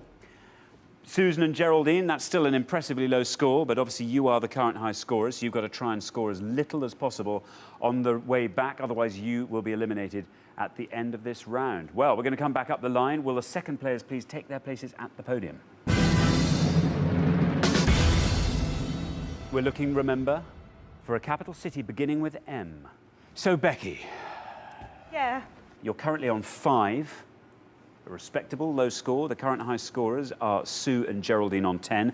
To be absolutely safe and absolutely certain of staying on to the next round, you want to be scoring 4 or less. I'm just going to show you that line. Oh, can I get down that low? Oh, there it is. You want to be coming in below that line to be absolutely safe. I don't think I'm going to. Well, what are you going to go for? I'm going to go for something really, really safe because Ben said to me, don't worry, go really safe if you don't know. So I'm going Madrid.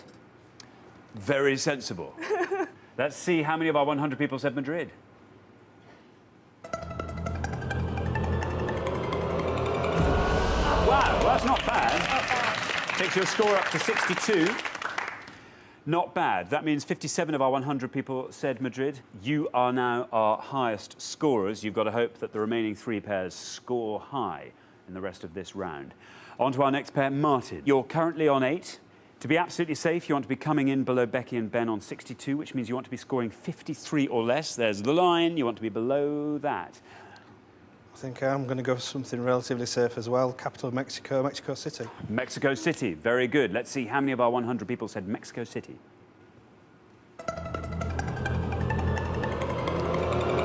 Oh, you're safe.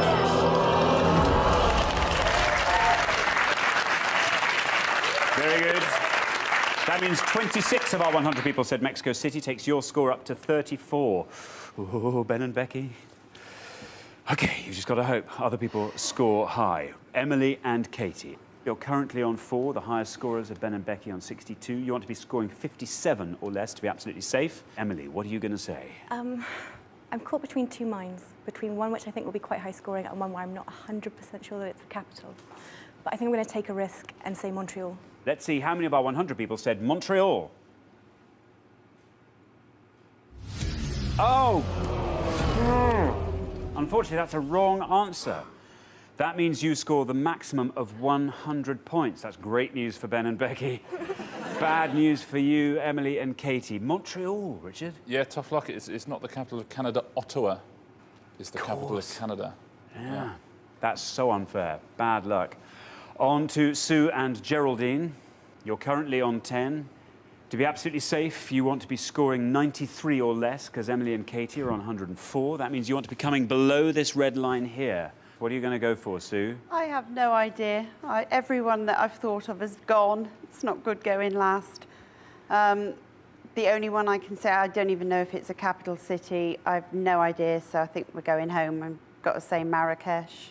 Marrakesh. Let's see how many of our 100 people said Marrakesh. If it is an incorrect answer, of course, you will be scoring that maximum of 100 points. How many people said Marrakesh? Oh, bad luck, Sue. I'm afraid that is another wrong answer. That means you score the maximum of 100 points. Marrakesh. Richard. Yeah, it's the capital of Morocco is Rabat.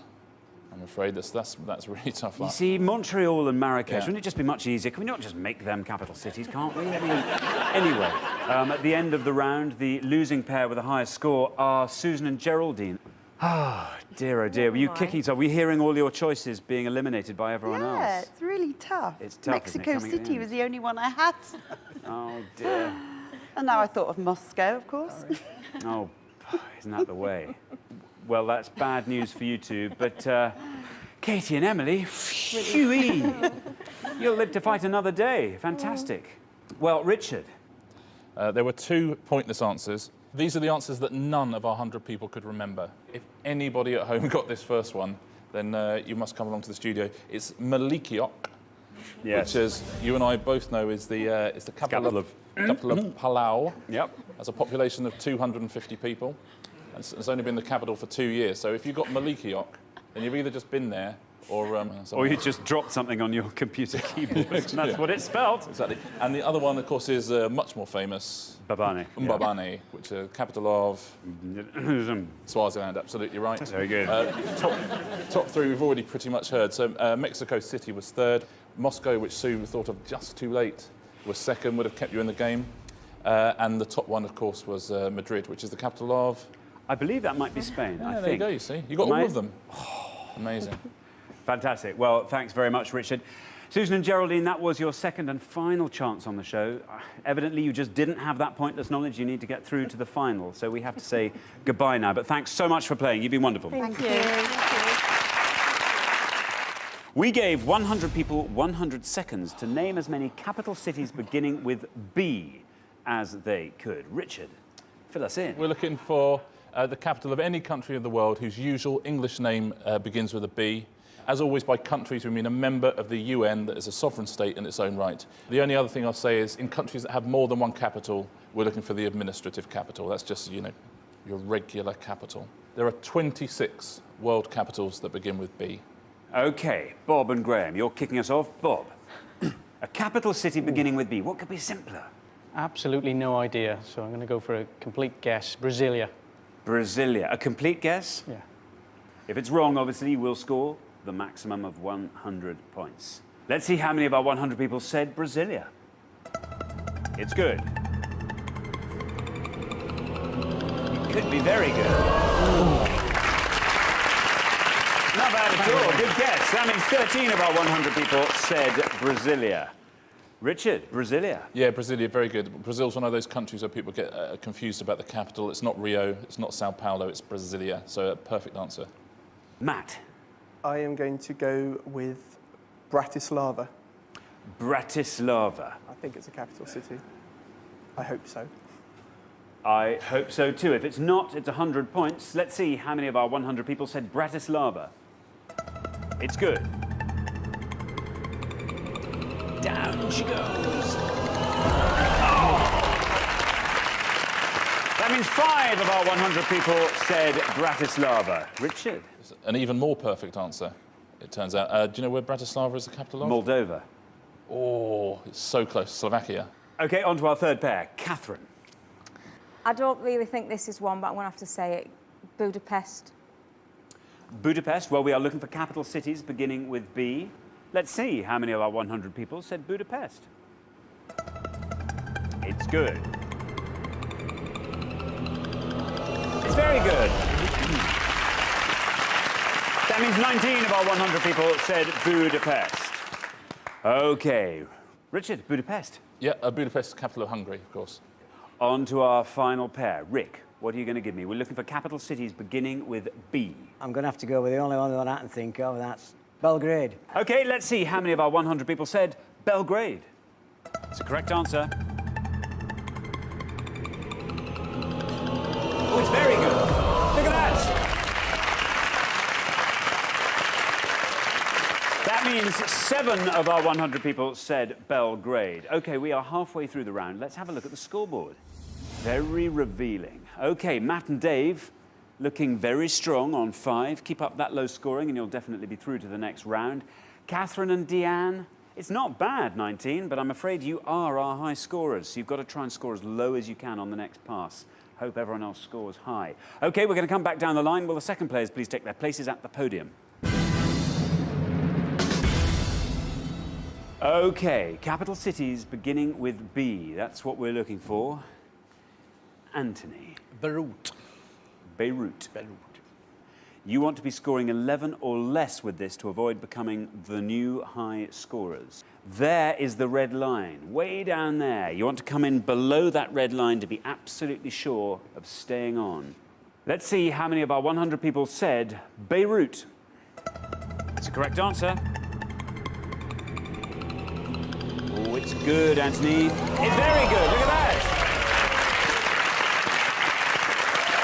That means 6 of our 100 people said Beirut. That takes your total up to an impressively low 13. Richard, Beirut. Yeah, Beirut, great answer. Capital of the Lebanon. OK, Deanne, you are our high scorers on 19. You've got to try and score as low as you possibly can. What are you going to say? Well, all of the ones that I was going to say have obviously been taken. Always happens. Because I knew all of those places. The only one I can think of, and I'm not sure whether it is a capital, which I'm ashamed to say. I'm trying to think of jigsaws when I was a kid, trying to fit them together. Yeah, that's how I remember Yeah, them. and they're all a bit muddled now. Is Bern? If it is wrong, you will score 100 points. But let's see. Bern. It's the right answer. You see, it's very good. Look at that. That means only 5 of our 100 people said Bern. That takes your total up to a very impressive 24. Richard, Bern. Yeah, Bern, capital of? Switzerland. Switzerland, exactly, yeah. It's another one like Brazil. It's not Zurich, it's not Geneva, it's Bern. So, very good answer. OK, Dave and Matt, we are looking for capital cities beginning with B. You want to be scoring 18 or less with this answer. Dave, what are you going to say? I'm going to say Bridgetown in Barbados. There's your red line.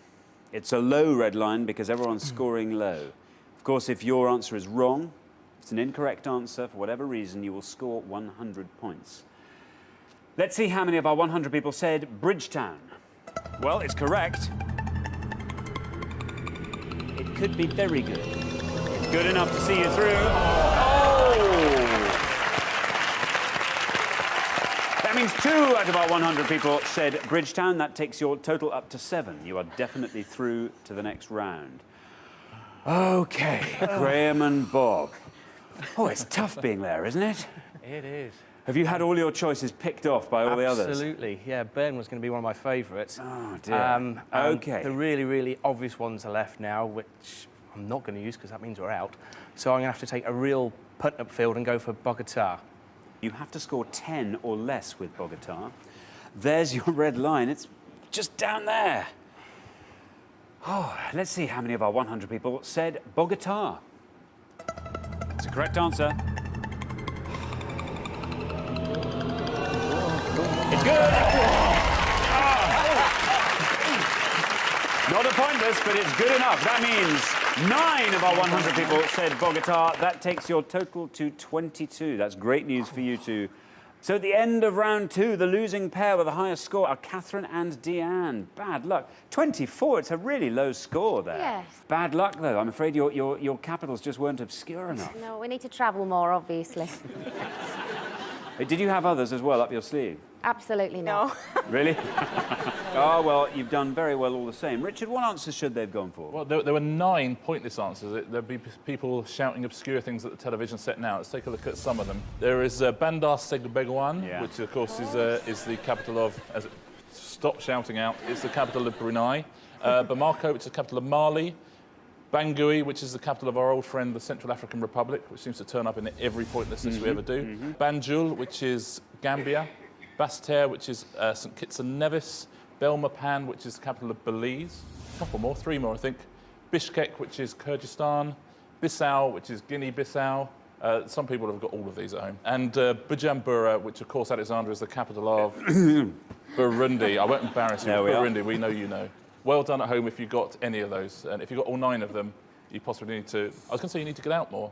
You actually need to get out less. Let's take a look at the most obvious answers you could have given. Catherine, you gave us Budapest, which was the 3rd most obvious answer. Next up was Brussels.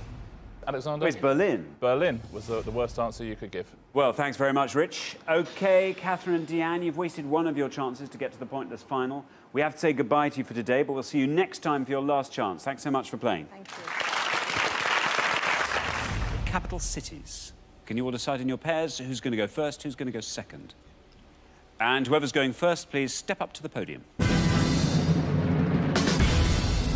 OK, let's find out what the question is. Here it comes. We gave 100 people 100 seconds to name as many capital cities beginning with A as they could. Yeah, we're looking for any capital city of the world whose name begins with A. It has to be the capital of a country that's a sovereign state in its own right and a member of the UN. Now, the usual English name of this city must begin with an A, and in countries where there are more than one capital, we'll accept any of those, let's say, so long as their capital begins with an A. Very, very best of luck. And if you want to play along at home, there are 16 world capitals that begin with the letter A. See how many of those you can get. OK, Jeff. I'm going to say Adelaide. Adelaide, says Jeff, straight out there. Adelaide. Let's see if Adelaide's right, and if it is, let's see how many of our 100 people said Adelaide. Bad luck, Jeff. An incorrect answer, which means you score 100 points. I'm sorry. Richard. Yeah, sorry, Jeff. Adelaide, not a capital. It does start with an A, I'll give you that. In fact, it even starts with a capital A, but not a capital city. Capital city of Australia, of course, Canberra. Now then, Jude. So remember, we are looking for capital cities whose English names begin with an A. I can think of two, but I don't know whether one's right. I think I'm going to say Antwerp. Antwerp, says Jude. Antwerp. Let's see if Antwerp's correct. And if so, how many of our 100 people said Antwerp? Bad luck, Jude. Another incorrect answer, also scoring you 100 points. I'm sorry, Richard. It's going very well, isn't it? Yes, it's good. It is going very well. Yes, Antwerp in Belgium, and Brussels is the capital of Belgium. Oh. Now then, Richard. I've got 4, but I don't think I can pronounce any of them. This is fine. In fact, it's quite fun. I'd like to say... We'll have to accept your first answer, but I know. that's OK. No, that's fine. You were just about to say something that began with A, which sounds very promising. It's promising. I'd like to say Asunción, which is the capital of Paraguay. OK, do you want to say it just one more time? Asunción. OK, Richard, you are saying Asunción as the capital of Paraguay. Let's have a look. Asunción. Is it right? How many of our 100 people said it? It is right.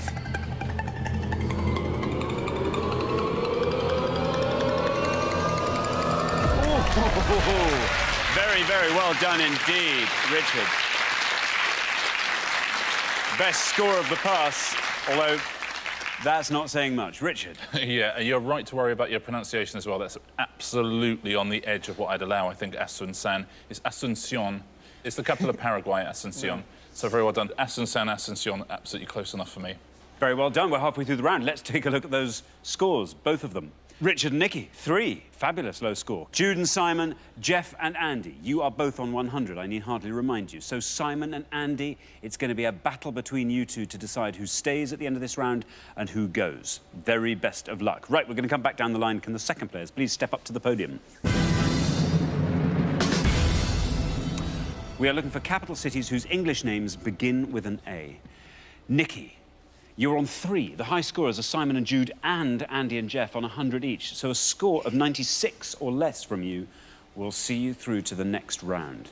Well, I've got a slightly risky one, but you'll be relieved to hear you're not going to go for that one. I'm going to say Addis Ababa. Addis Ababa, says Nikki. OK, here's your red line. Below that red line, you're in the head-to-head. Addis Ababa, is it right? How many people said it? It's right.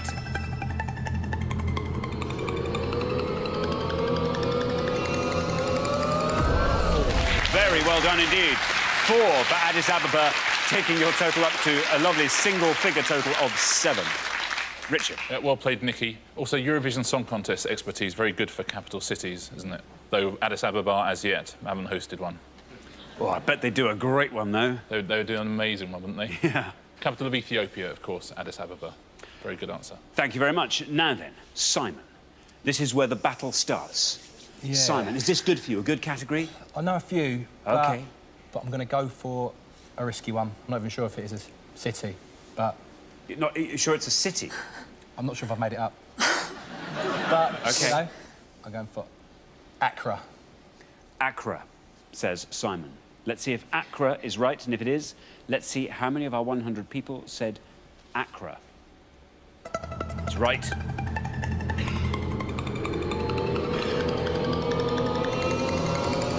Six.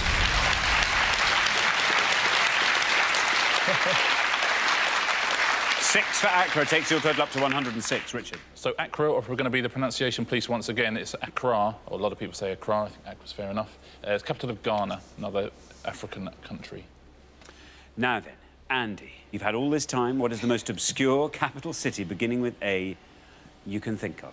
On the basis that people think it's Istanbul, I'll go for Ankara in Turkey. Ankara, you are going to say. 106 is what you have to beat. 106, you are on 100. If you can score 5 or less, you are comfortably through to the head-to-head. Here is your red line. It's low. Ankara, says Andy. Is it right? How many people said it? Well, it's right. Will it go down low enough to see you through to the head-to-head? Ankara. Still bad luck, Andy. That scores you 20, which takes your total up to 120. Richard. Yeah, it's a really good answer, Andy. Absolutely, capital of Turkey, not Istanbul, but scores just too much, I'm afraid. There are 2 pointless answers out of these 16 capitals beginning with A. Let's take a look. Very well done if you said Ashgabat, which, as you well know, is the capital of Turkmenistan, or Abuja, which is the capital of Nigeria, took over from Lagos in the 90s. There's a lot of low-scoring ones as well. Andorra la Vella in Andorra, Astana, which is Kazakhstan, Asmara, Eritrea, Apia, Samoa, Antananarivo, which is Madagascar. You could have had Amman, Jordan, Asuncion, we've already had, Algiers, Algeria, Abu Dhabi, which is the UAE. And then our 3 highest scoring answers, the ones that most people said. Well, we've just heard the number 3, Ankara, scored 20 points. Next up, Amsterdam, 25. And right at the top, Athens, capital of Greece. And Athens would have scored you 33 points. Very well done, anyone who got all 16 of those, but particularly if you got the 2 pointless answers. Thanks very much indeed, Richard. So at the end of round 2, the losing pair with the highest score, it's Andy and Jeff. Adelaide, I'm afraid, was just a very expensive mistake there, Jeff. But Ankara, good answer. It was too little, too late. But anyway, Andy and Jeff, we will see you again next time, and I'm sure we will see greater things from you then. But meanwhile, thank you so much for playing. Andy and Jeff. Capital cities. Capital cities. Can you all decide in your pairs who's going to go first, who's going to go second? And whoever's going first, please step up to the podium. OK, and the question concerns capital cities beginning with... ... Richard. Yeah, Xander's about to show you a board with 6 letters on it. We are looking for any capital city in the world whose common English name starts with any of those 6 letters, please. Where a country's got more than 1 capital, we'll accept either of them or any of the 3 if there are 3 of them. And as always, by country, we mean a sovereign state that is a member of the UN. Very, very best of luck. Thank you very much, Richard. Now then, Natalie and Vanessa, you all drew lots before the show, and today you are going first. OK, so let's reveal the letters with which our capital cities may begin, and here they are. C-H-O-R-U-S. Chorus. C-H-O-R-U-S. So any capital city beginning with any of those letters. Natalie, what is the most obscure capital beginning with C-H-O-R-U or S you can think of? I'm not very good with my capital cities, to be honest, so I'm going to play it safe and say C, Copenhagen. Let's see if that's right. Let's see how many of our 100 people said Copenhagen. Absolutely right.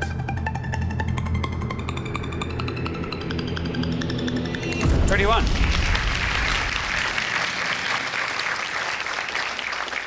21 for Copenhagen. Yeah, wise to be cautious, Natalie. Very well done. Copenhagen is the largest city in Scandinavia. Now then, Mary. Again, I'm not very good on these neither, so I'm going to go O for Oslo. O for Oslo, says Mary. Let's see if that's right. Let's see how many people said Oslo.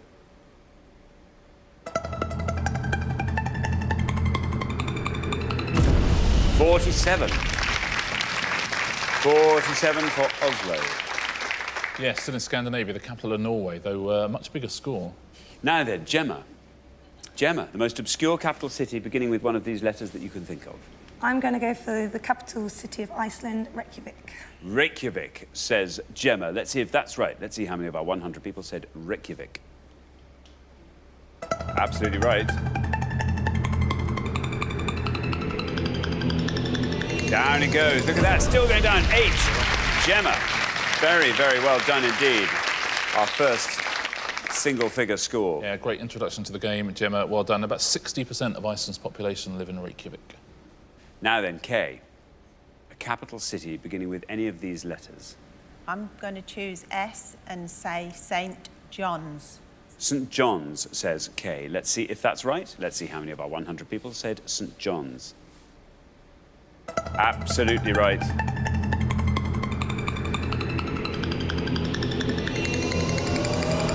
Very well done indeed, Kay. That's pointless. It adds £250 to today's jackpot, takes the total up to 11,000.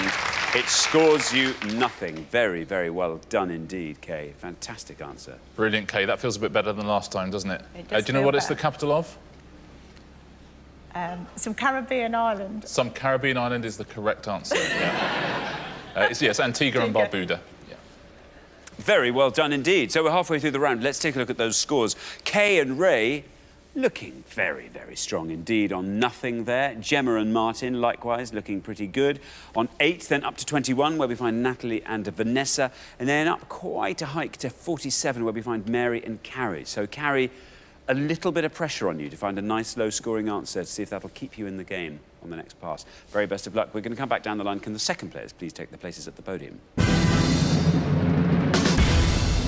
OK, so we are looking for capital cities beginning with C-H-O-R-U or S. Ray. In order to hold your head up high, I think it's right that you also get a pointless answer. Well, I'll do my best. I'm going to go for S as well. And I believe that the capital of Chile is Santiago. Santiago, says Ray. Santiago. Do you know if we opened a pointless pub, you know what we should call it? Nope. The Red Line. There's your red line, Ray. Get below that, you are through to the next round. Santiago, is it right? How many people said it?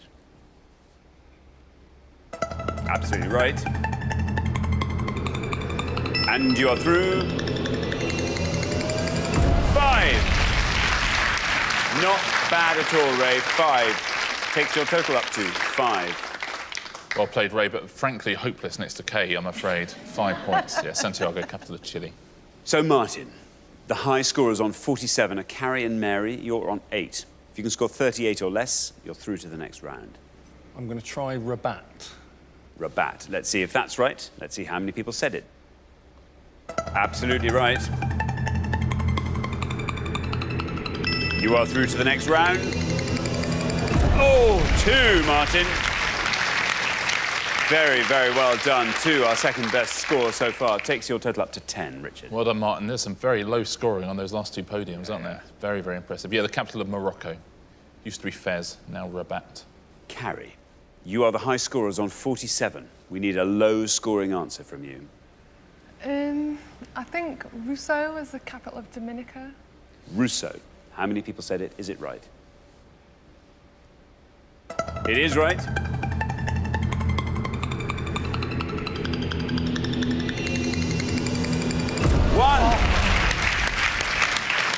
Very, very well done indeed, Carrie. That's exactly what we needed from you.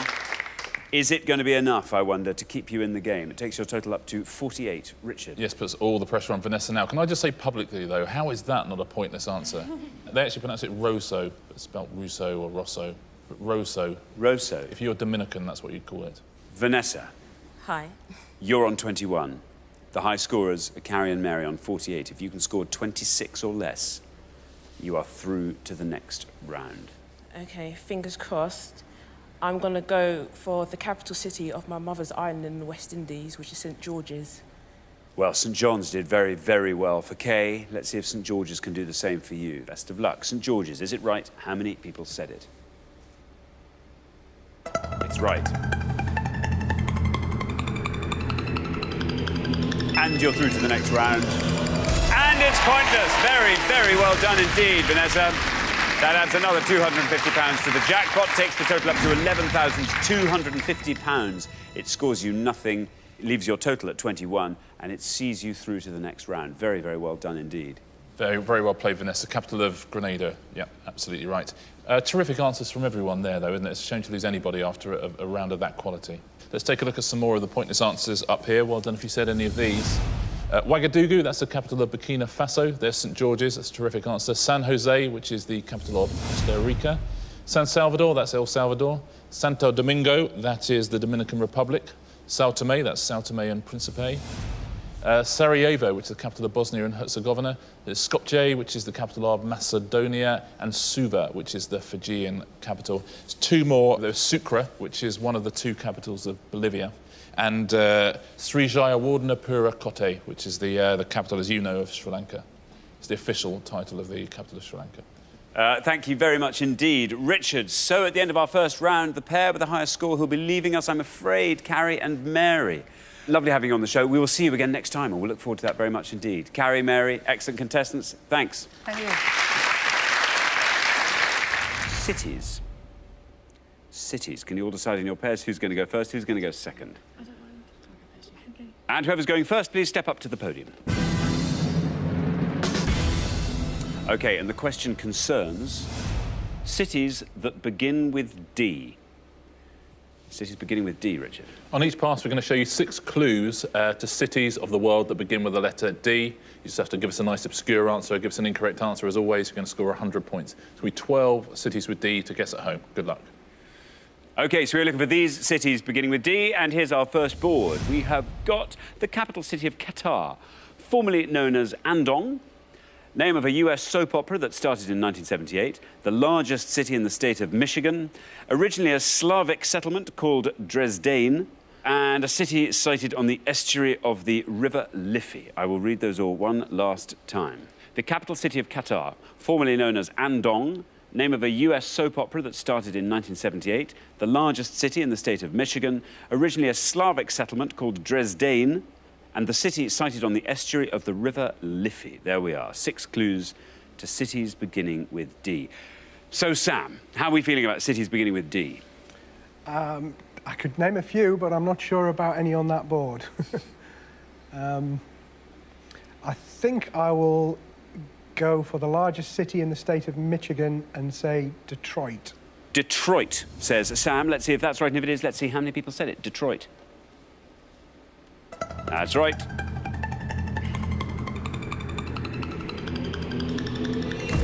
$22, very well done. Yeah, based on consumption, Detroit is the potato crisp capital of the world. Yeah, is it really? That's my kind of town. Wow, so not the motor city so much as the noisy city. Yeah. Very good. Lindsay. Lindsay, Detroit has gone. How are you feeling about what remains?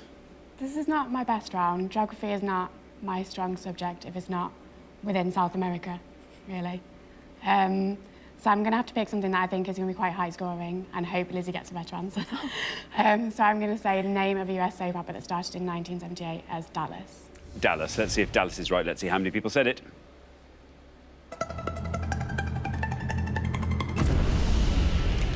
Oh, that is high. 64 for Dallas. Yeah, it's a high score, but it's an awful lot better than 100 on the first pass. Very good. Now then, Jonathan, you're the last person to have this board. Are you feeling confident enough to take us through it? Not at all. I don't really know any of them, to be honest. I knew both of those, but they've now gone. City sited on the estuary of the River Liffey, if it is pronounced like that. Dunkirk? I have no idea, so I'm just going to go for that. Dunkirk is what you've gone for. Let's see if that's right, and if it is, let's see how many people said Dunkirk. No. No idea. Bad luck, Jonathan. You're going to kick yourself when you hear what it is. Yeah. Great news for Lindsay, though. That scores you 100 points, I'm afraid. That's an incorrect answer. Sorry, Jonathan. Sorry, Jonathan. Some genuine howls of despair from the audience. Yeah, I heard it instantly. Yeah, there is now a city which you'll never be able to visit. And it's a shame, because it's an absolutely beautiful city. It's Dublin. Dublin. Would have scored 50 points as well. Now, the capital city of Qatar, people who know their capitals will know it's Doha, would have scored you 13. Now, there are clues to these last two. There's certainly a clue to the Slavic settlement called Dresden. Well, if it's not Dresden, I'm a Dutch uncle. It is Dresden. It is Dresden. Dresden became Dresden, 12 points. Now, this other one, the city formerly known as Andong, it's in northeastern China on the border of North Korea. A very, very difficult one to get. But if I tell you that if you know the category and you know that fact, you can tell me what the answer is. So it's cities beginning with D, and it used to be called Andong. What is it now called? It's now called Dandong. All right. Yeah, Dandong. And it's a pointless answer, so very well done if you said it at home. But that's... Dandong. Yeah, I don't like being called Andong. Let's rename this place. Yeah. I don't know, Dandong. Done. Thank you very much Pleasure. indeed, Richard. OK, well, let's take a look at the scores as we're halfway through the round. 22, as it turns out, Sam and Andy, the best score of the pass. 64, also, as it turns out, not a poor score after all. And I'm afraid 100, yes, you are quite far ahead, I'm afraid, Jonathan and Mike. But you never know. Who knows what the next board's going to have on it. Best of luck, Mike. OK, we're going to come back down the line now. Can the second players please take their places at the podium? OK, let's put 6 more clues on the board, and here they come. We have got state capital of Colorado. The Barada River flows through this city. Located in East Scotland. The capital city of Bangladesh.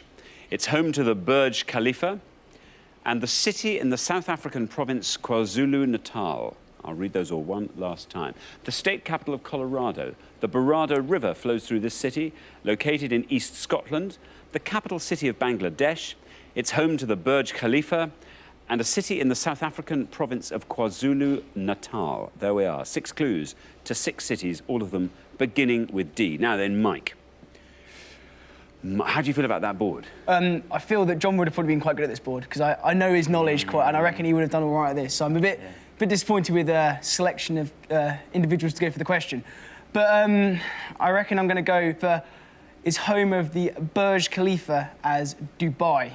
Dubai, yeah. Says Mike. Dubai. No red line for you. You're the high scorers on 100. Let's hope Dubai goes a long way down the column. Is it right? And if it is, how many people said it? Dubai. It is right.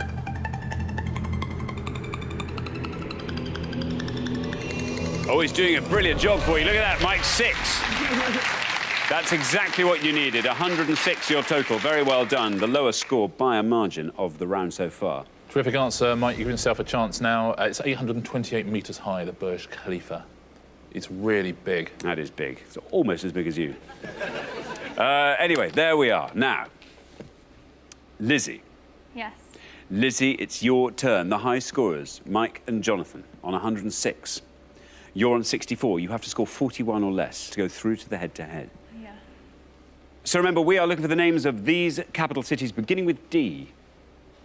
Is there anything there that relates to any of your areas of expertise? I hope not, because it would be really embarrassing if there is, if the Barada River runs through somewhere I know. Well, that sounds like the sort of place that ought to run through somewhere you know, I know. surely. But I don't know. I've no idea, so... I'm going to go with this city in the South African province of Durban. Durban, says Lizzie. OK, here is your red line. Below that red line, you're through to the head-to-head. It's absolutely right. Very well done, Lizzie. And you are through to the head-to-head. Well done. 23. Did exactly what you needed to do. 87, your total. Well played, Lizzie. Yeah, impeccable knowledge. Sees your safety through. Very good indeed. Now, Andy. Andy, how are you feeling about this board? I'd say geography isn't really one of my strengths. Do you fancy having a crack at any of those, talking through the board maybe, see if you can fill any in? The top one, state capital of Colorado, Denver. The Barada River flows through this city. I haven't got the foggiest on that one.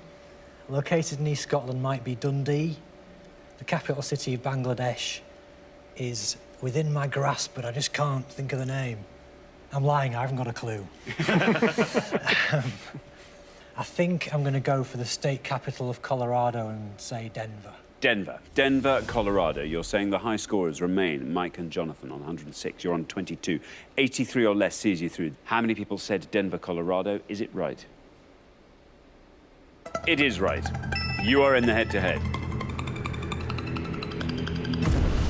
33. 33 takes your total up to 55. Denver, they call it the Mile High City because it's a mile above sea level, Denver. Let's go through the rest. You're right about East Scotland. It is Dundee. Would have scored you 69 points. The capital city of Bangladesh, which shares a name with another capital city, the capital of Senegal and the capital of Bangladesh, spelt differently, but both Dakar. Would have scored 11 points. Now, the Barada River, this is a pointless answer. Very well done to anyone who said it's the capital of Syria. It's Damascus. Damascus, a pointless answer, so it would have been a terrific score. Thanks very much indeed, Richard. So, Mike and Jonathan. Oh dear, I'm so sorry. It's round 2 every time for you. But you played incredibly well. I think the Dubai answer was a fantastic one. Lovely low score there. I'm afraid it wasn't enough to keep you in the game, though. But you played so well. It's been great having you on the show. Thank you so much for playing. Jonathan and Mike, thanks. Capital cities. Capital cities. Can you all decide in your pairs who's going to go first, who's going to go second? And whoever's going first, please step up to the podium. OK, and the question concerns capital cities in their native languages. Capital cities in their native languages, Richard. Yeah, fun this one. On each pass, we're going to show you the names of 7 capital cities, but written in their native language. You just need to tell us the English name for each of these capitals, please. It's going to be 14 in all to have a go at home.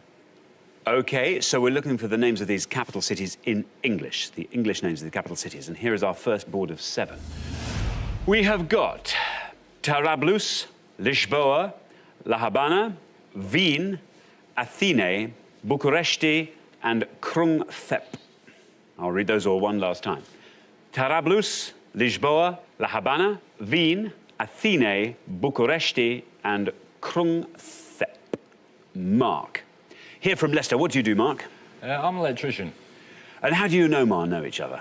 Well, he came as work experience for us when he was a school kid, and just kept in touch. How did that go on the work experience front? Was he good, Omar? Yeah, it weren't bad. Did he learn much? I think he did. Omar, are you now an electrician? No, not at the minute. Now I'm just looking for a new job, really. OK, now, Mark, what are your interests? I play cricket very badly, and I go fishing. I was waiting for a qualification. I mean, how good's your fishing? Is it OK? It's not too bad. OK. Not too bad. Very good. Now, what about these capital cities? I saw a look between you and Omar when capital cities came up. I'm not going to say it didn't look euphoric. No, probably not. I think I'll go for Bucuresti, which should be Bucharest. Bucharest, says Mark. Sounds reasonable enough. Let's see if that's right. And if it is, let's see how many of our 100 people said Bucharest for Bucuresti. It's right. Oh, it's a high score there, Mark. 78. Yeah, the capital of Romania. It's, yeah, you've got to wonder for the 22 who can't get Bucharest from Bucuresti.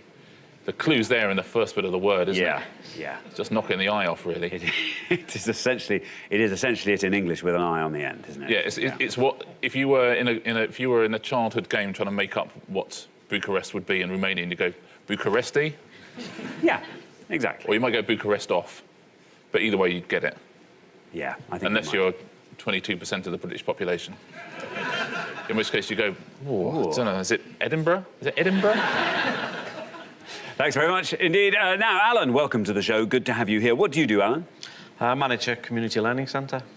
Good for you. Do you actually do any teaching there, or are you more in the office? I used to. I am a qualified teacher, but it's more the management and mainly applying for funding to keep the centre open. Keep it going, yeah. What do you do in your spare time, Alan? I'm a big Liverpool Football Club supporter. And an aspiring magician. An aspiring magician? An aspiring magician. I'm more Tommy Cooper than Dynamo. Are you in the circle yet? I've been thinking of applying for 3 or 4 years. How do you apply for the Magic Circle? Is it something you actually officially do, or do you just leave something somewhere? No, you have to go and give like a 15-minute presentation, including several magic tricks. And if they think you're good enough, they'll welcome you aboard. Wow, good luck with that, though. That's a fun circle to be part of, surely. Now, Alan, what about this board of capital cities? Well, I'll have a go at the 4th one down, and I'll say Vienna. Vienna, says Alan. Vienna. Let's see if that's right. Let's see how many people said Vienna. It is, of course, absolutely right. Well, you passed 78, 49 for Wien. Yeah, home to the world's oldest zoo, Vienna. It's been How old is that zoo? Well, it's continuously been there since 1752. Wow. So what's that, 360-odd years? What did they have when it first opened? When they first opened, they had a lot of baby animals and chicks. Yeah. And now, fully grown. Fully grown. Oh, that's nice. They had getting on a bit. When it first started, they had a giraffe that high. Oh. An elephant that size. Oh. Now you go there, there's loads of them. Lots of eggs and things. Yeah. Yeah. Yes, they did. They had a lot of eggs. But I mean, the oldest zoo, the first zoo to open, I mean, what do they have? Some dogs? The first zoo ever to open would have had a mammoth of some sort, probably. Probably? Yeah. Unlikely. But maybe they had zoos. Who knows? We don't know. We don't know. Archaeological evidence, they've never found near mammoth skeletons, they've never found a gift shop. So we think there weren't zoos. Yeah. That's a good point. Thank you very much. Now, Nicola, welcome. Welcome to Point. It's good to have you here. Thank you. Nicola, what do you do? I am an assistant assembly clerk in the Northern Ireland Assembly.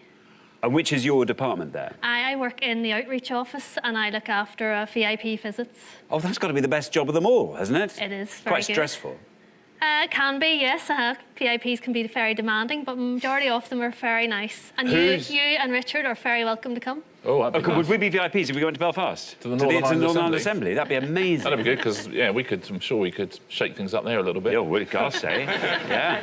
Anyway, now, listen, Nicola, what do you make of that board? I think I know a few. This might be slightly risky, but I'll give it a go. La Habana? Havana?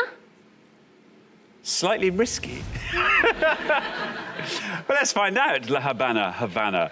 Oh, it's like Bucharesti all over again. Let's see if that's right, shall we? It is right. That's not bad at all. 42. The lowest score of the round, Nicola. I eat my words. 42, very well done indeed. Havana. Yes, Havana, the capital of Cuba. Absolutely right. It's only 90 miles from the States, Havana. But yeah, again, I think perhaps people, that's half the population perhaps not knowing that Havana is a capital city. I don't know. There we go. OK, Eleanor. Hi. You are the last person to have this board, so get thinking about that board while you tell us about last time. Well, we went out on the first round. John Barnes we had from you. It was people whose surnames began with a B. Yeah. Nothing wrong with either of your answers. No. John Barnes, that was a great answer. Yeah. For some reason, everyone seemed to know it. Yeah. Very much the Bucharesti of that round. Remind us what you do, Eleanor. I'm a science technician at a local secondary school. Excellent. Now, that's not really going to inform any kind of knowledge of capital cities in their own language, I fear. But have a crack at that board. See if you can talk us through as many of them as you can. Well, I don't know the top one. The next one, I think, is Lisbon. Athena, I'm guessing, is Athens. I think, I'm going to go for Lisbon. OK, Lisboa. Let's see if that is Lisbon. Are you enjoying my Lisboa, by the way? Really enjoying it, I was told that was how it's meant to be said. So, yeah, Lisboa. Sounds a bit... They've got one of those in Vienna Zoo, a Lisboa. Yeah. They have. I bet. Thanks very much. So, yes, Lisboa says, Eleanor, let's see if that's right. Let's see how many of our 100 people said Lisbon for that. It's absolutely... Oh, you, look at that, 93. I'm sorry. Oh, it's John Barnes all over again is what that is. 93 for Lisboa. I'm afraid, yes, that is a high score. Richard? It is a big score, isn't it? Lisbon in Portuguese, of course, Lisboa. Athena would have been a slightly better answer. It is Athens, but would have only scored you 85. Still a big score, though. Now, Krungthep. It's in Thai, so it's Bangkok. Yeah. It was good, yeah. 12 points for that. And Tarabulus is in Arabic, and it's the capital of Libya. It's Tripoli. Oh, it's Tripoli. 4 points for that, so that's a terrific answer. Well done if you said that. Thanks very much indeed, Richard. Well, we're halfway through the round. Let's take a look at those scores. 42, the best score of that pass. Nicola, very well done indeed. Up to 49, where we find Alan and Jane. Up to 78, Mark and Omar. You thought you were the high scorers, but you're not, because I'm afraid, Eleanor and Karen, that is you. 93. Yeah, Lisboa, massively expensive scorer there. But, Karen, you get first pick of the next board, so use it well, find a lovely low score, and let's hope it's enough to see you through to the next round. We're going to come back down the line now. Can the second players please step up to the podium? OK, let's put 7 more capital cities up on the board in their own languages, and here we are. Copenhagen, Warszawa, Bolia Orcha Clear, Mansk, Ulkaira, Roma, and Praha. I'll read those all one last time. Copenhagen, Warszawa, Bolio-Auerkleer, Mansk, Ulkaira, Roma, and Praha. There we are. So remember, we're looking for the English names for these capital cities. And Karen, you're going to try and find the one you think the fewest of our 100 people knew. Now, Karen, remind us what you do. I'm a librarian at a sixth form college.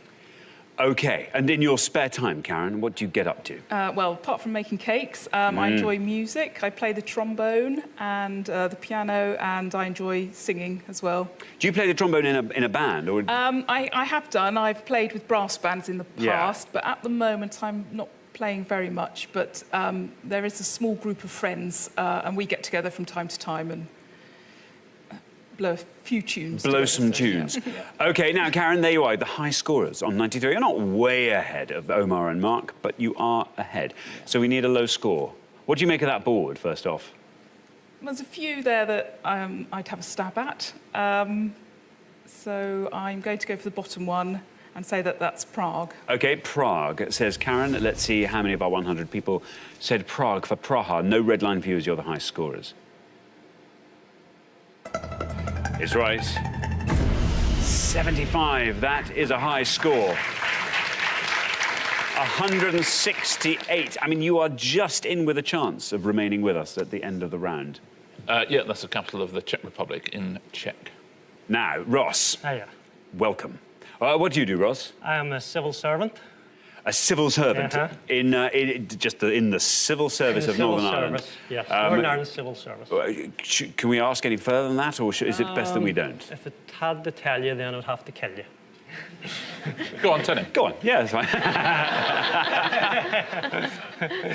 But when you're not serving civilly, what do you do, Ross? I love golf. I'm absolutely awful at it. I hack my way around a number of courses, getting frustrated, getting lessons, getting better, go out on the golf course and play. I'm terrible. That's pretty much my main, following football. OK, now then, Ross, you're on 42. You are through to the next round, even if you score 100 points. Yeah. However, I think, look how well Nicola did. The lowest score in the first pass. See if you can keep that record up.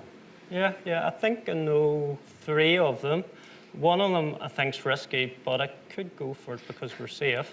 And I think it's Bala Atha-Clath, which I think, and I could get killed for this at home. I think it's Dublin.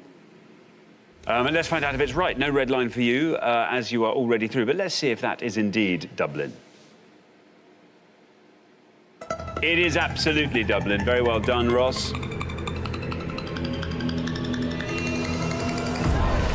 10. Another superb low score on podium 3 there. Takes your total up to 52. Well played, Ross. That fell nicely, didn't it? Talking of zoos, talking of Dublin Zoo, you know the lion that roars at the start of all the MGM films?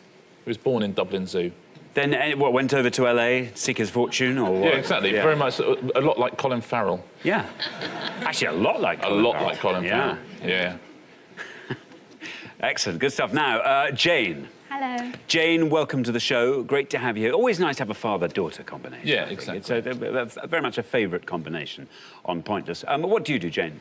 I'm a commercial trainee for a confectionery and food and drink company. That's just the best job ever, isn't it? Commercial trainee. It's basically you can just go around saying, I'll have a bit of that, have a bit of that. Tasting everything, yeah. So, and drinks as well. So when you've eaten your fill, you can then go and have all the drinks. Lovely. Perfect. How long have you done that for? So for about 6 months now, so I get to try out lots of different jobs. So I've done export shipping was my first one, and I'm about to move into HR. Right, and so you will get to choose, will you, or will it be their choice? At the end of it, yes, I'll get to specialise. Oh, it's wonderful. Which confectionery you have. OK, now, you're on 49. Again, you are already through to the next round, which is great news. But let's see if you can find a nice low score on that board. Oh, it all just looks like it's in another language. Do you know what? That is exactly what it is. You have hit the nail on the head right there, Jane. I'm going to be honest, it's actually in several different languages. I think the top one's Copenhagen. You're going to go for Copenhagen, for Copenhagen. Let's see if that's right, and if it is, let's see how many of our 100 people said it. No red line, you're already through. It's right. 45. A good answer, and better still, a lower score than your dad. 94 is your total. Well done. Yeah, surprisingly low score, I would have thought, for that one. You know, 1 in 4 Danes has a surname Jensen, Hansen or Nielsen. Of those 3, I would go for Jensen. About a choice. I think so, yeah. I would go for Jensen as well, but I can't have it because you've got that, so I'll go for... It could be both. I mean, it's 1 in 4. I'll be Dick Hansen. Dick Hansen? Dick Hansen, Private Eye. Oh, it's good. Not bad, is it? Dick Hansen. And you can be my sort of playboy sidekick who occasionally gets involved in my schemes. Alexander Jensen. Alexander Jensen. Lord Alexander Jensen. Hello. That's what he says, That's quite good, isn't it? Yeah, that's good. Yeah. Thanks very much indeed. Now, OK, Omar. Yes. Welcome. Well, Omar, favouring, this is just a thing we're keeping tabs of on this series, the rolled-up short sleeve. Yes, he is, yeah. We're looking at people's sleeve lengths on this series. Trying to intimidate. We've seen shorter. Omar, we've seen a lot shorter. We have seen shorter. Yeah, we really have. I'll tell you what we've never had on the show yet is a fag packet rolled up in a sleeve. That hasn't happened. But quite often, Omar and Mark, we'll see people in short sleeve shirts now with the buttons on them. That's just an observation. That seems to be the way the shirt's going. It just must be the fashion. It must be. It must be. But so is that. Anyway, Omar, so yes, you're no longer, not an electrician any longer. No. So the world is your oyster. And now looking to possibly join the army. Right, you are. OK. Any particular regiment you got your eye on? Well, I was looking at possibly going into the RAF, but if I was going to standard army, I want to be an engineer, possibly. Yeah, I tell you, if you went to the RAF, you've got the shirt for it. Yeah. That'd be fantastic. Anyway, listen, there you are. You're on 78. This is where we have a contest on our hands here, because our returning couple, our only returning couple, Eleanor and Karen over there, on 168. You're on 78. You have to score 89 or less. Do you fancy talking us through the board?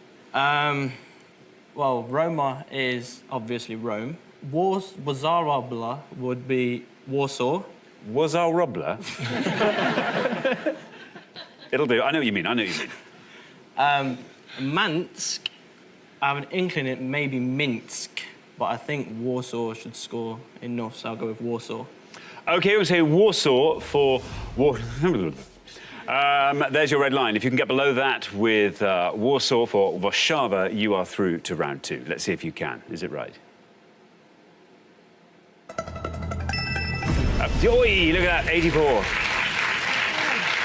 84 takes your total up to 162. Very close. That is cutting it fine. Well played, Omar. Yeah. And actually, if you'd gone for Roma, which is Rome, you'd have been knocked out because it's 93 points for that. I mean, that really does beg the question of what were the other 7 people thinking? Yeah. Mansk would have been a terrific answer. It was Minsk, the capital of Belarus. Would have scored you 34 points. And this last one, it's in the pronunciation. You can hear the name of the city. Yeah, Cairo. Al-Qaeda, Cairo. Yeah, and would have scored 7 points. That's a terrific answer. Well done if you said that.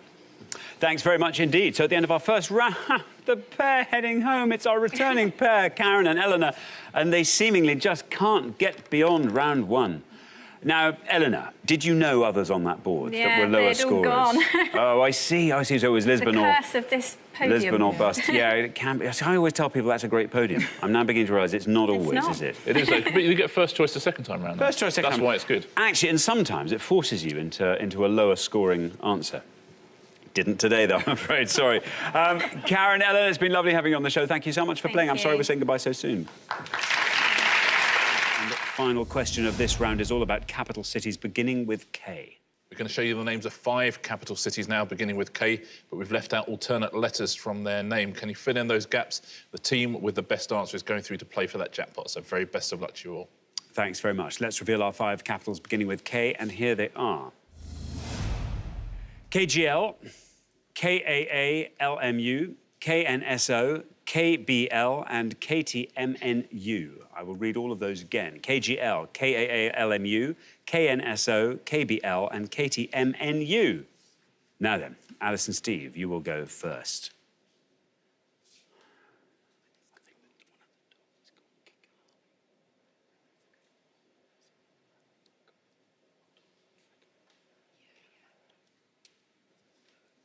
We're going to go for the top one, Kigali. Kigali. Say Alice and Steve, Kigali. Now, Jack and Shahan, talk us through the other Ks, if you can. OK, so the second one is Kuala Lumpur. Not sure about the third one. The fifth one is Kathmandu, but we're going to go for the fourth one, Kabul. Kabul. OK, Kabul. Now, Kigali. Alice and Steve, let's see how many of our 100 people went with Kigali. It's right.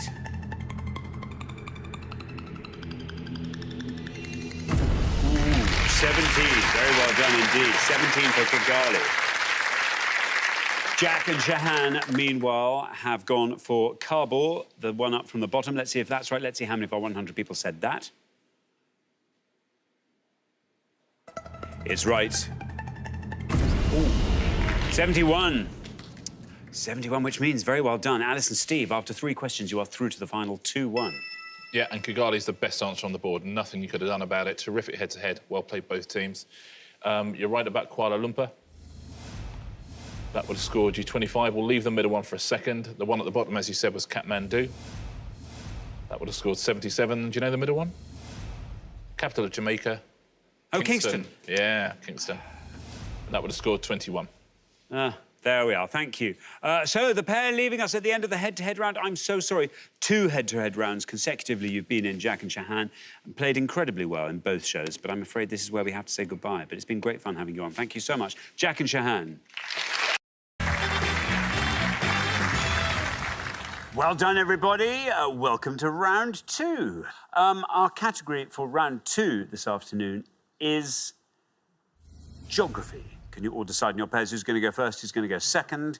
And whoever's going first, please address the podium. OK, let's find out what the question is. Here it comes. We gave 100 people 100 seconds to name as many capital cities that begin or end with A as they could. Richard? Yeah, simply any world capital that has a name which begins with A or which ends with an A, please. Or begins and ends with an A, if you wish to do that. It has to be the capital of a country that's a sovereign state, which is a member of the UN in its own right. Lovely. Any capital city that begins with an A or ends in an A. There we go. OK, so, Steve.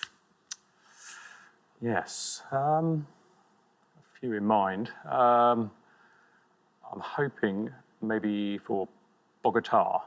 Bogota, says Steve. Let's see how many of our 100 people said Bogota. Certainly right. Oh, 3. Not bad at all, Steve. Great start to the round. 3 for Bogota. Capital of Colombia. And it has an A at the end of it. As does Colombia.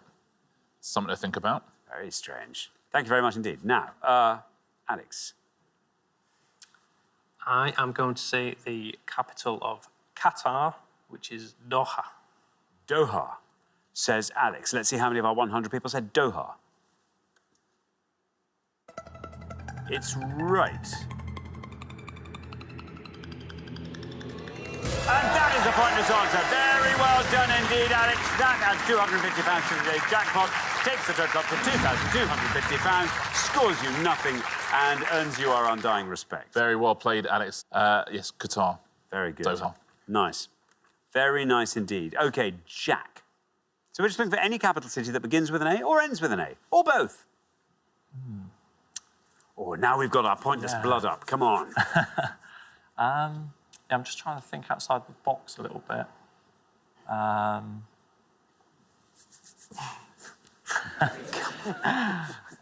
Perhaps Indonesia's capital is Jakarta.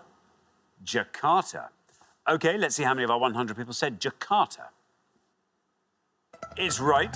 3 is our high score, nothing is our low. Jakarta. Oh, 2. 2, it's a good score. It's a good score. Good scores all round there. Yeah, they're thinking of moving the capital from Jakarta. It's actually sinking. The northern part of the city has sunk by 2.5 metres in 10 years. That's a long, yeah. They need to underpin that, I think. I think they do. Need to get some builders in. And they have already decided where the new capital is going to be. I thought I must remember the name and go and buy some land there. It might be a bit late already. It might be a bit late, yeah. OK. There you go. I'm going to do the show. Come on, now. Right. Well, there we are. There are the scores. Alex and Suzanne, very well done. going into the next half of the round with a score of nothing. Fantastic. We're going to come back down the line now. Will the second players please step up to the podium? Remember, John, we are looking for any capital city that begins or ends with the letter A. I'm a little bit nervous because of the scores, so I'm going to play it slightly safe and say Sofia. Sofia, says John. That's a good answer. Let's see.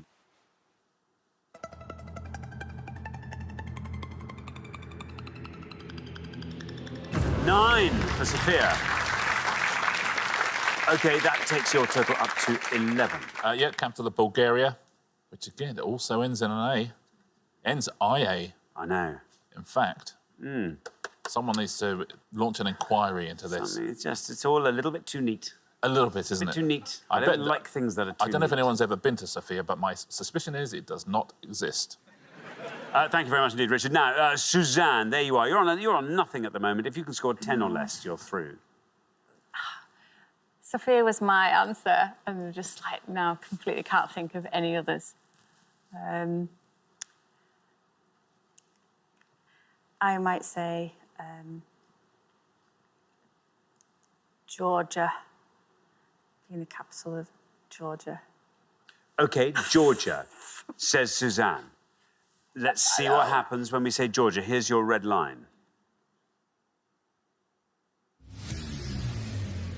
I'm sorry, Suzanne. I'm so sorry. That scores you 100 points, takes your total up to 100. Sorry, Suzanne, but this is what happens when you start putting vegetables in cakes. You know, this is where it leads. Enough said. Thank you very much indeed. OK, now, Tom, that's taken a bit of pressure off you, but capital cities that begin or end with an A. I think I'm going to go to Africa. OK, good. I like the sound of that. Yeah. I think it may even start and end in an A. And then there's another one which might be a bit safer. No, I'll go for it. Asmara. Asmara, says Tom. I think is the capital of Eritrea. Asmara, OK. Here is your red line. If you get below that with Asmara, you are through to the next round. Let's see what happens.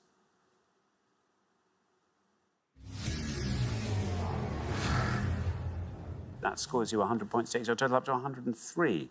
And it turns out I was wrong. You can put vegetables in cakes and get away with it.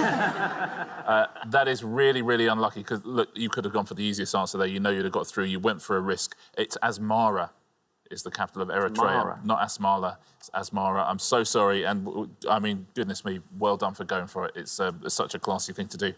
There's loads and loads of pointless answers. I will take you through a few of them now. Very well done if you said any of these. Antananarivo, which is Madagascar. Doha, we've already had, which is Qatar. Ljubljana, which is Slovenia. Luanda, Angola. Manama, which is Bahrain. N'Djamena, which is Chad. Nicosia, Cyprus. Pretoria, one of the South African capitals. Valletta, which is Malta. All of those were pointless answers. Thank you very much indeed, Richard, which means we are at the end of our second round. We have to say goodbye to another pair. I'm so sorry, Tom and Steve. Oh, you've been such stalwarts. It's been great having you on the show. Thank you so much. And as Richard said, that was a gutsy and brave and so nearly right answer you gave. But there we are. Tom and Steve, you've been great. Thank you. But, well, we've already said goodbye to two teams. Now it's time to find out which of our remaining pairs will be playing for today's jackpot, which currently stands at £3,500.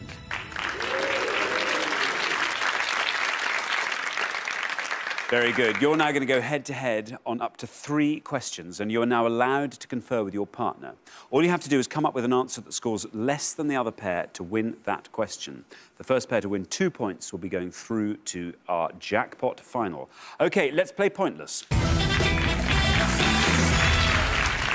Right, here's your first question. We gave 100 people 100 seconds to name as many African countries beginning with M as they could. African countries beginning with M. Richard. Yeah, we're simply looking for any country in Africa whose name begins with an M. By country, as always, we mean a sovereign state that is a member of the UN. OK, Val and Peter, because you've played best throughout the show so far, you get to go first. We're looking for African countries beginning with M.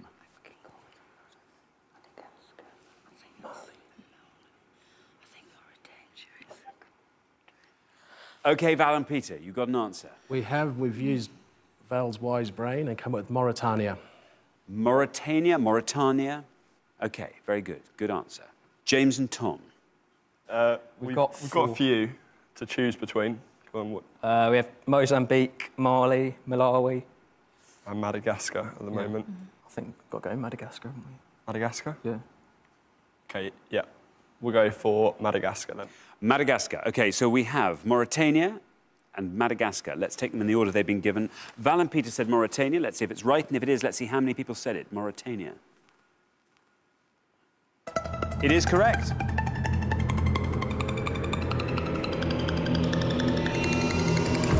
Good answer. Look at that. 11, that scores. James and Tom, you've said Madagascar. Let's see if that's right, and if it is, let's see how many people said that. It's correct.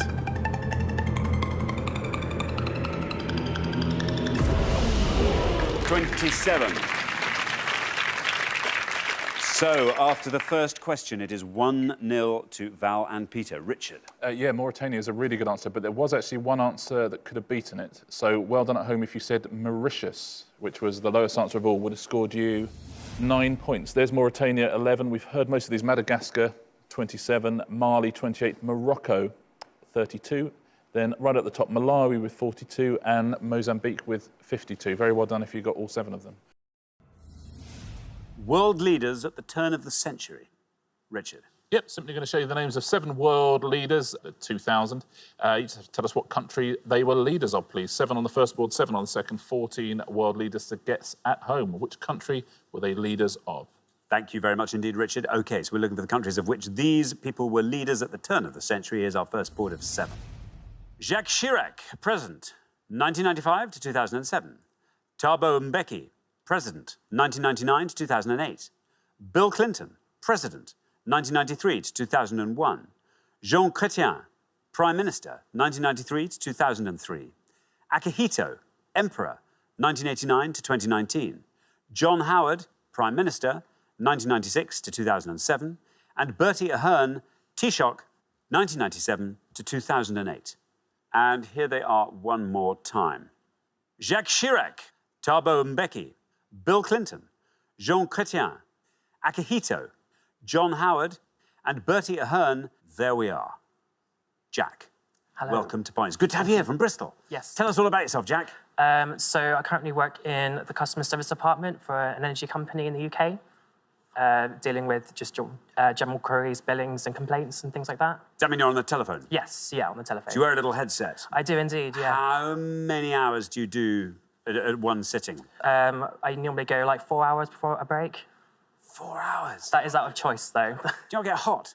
Yeah, it does, especially in the summer. I do quite a lot of work wearing headphones, and my ears start to ache. I've got very, very, very, very big ears, though. It affects my natural thermostat, I've discovered. I get very hot. Clearly, this is how I regulate my body temperature. So, yeah, I know. There we are, little known fact there. It's a good voice for it, though. It's a good voice. Jack. Yeah. That's a very calming voice you have If there. you're cross with your energy, you ring up.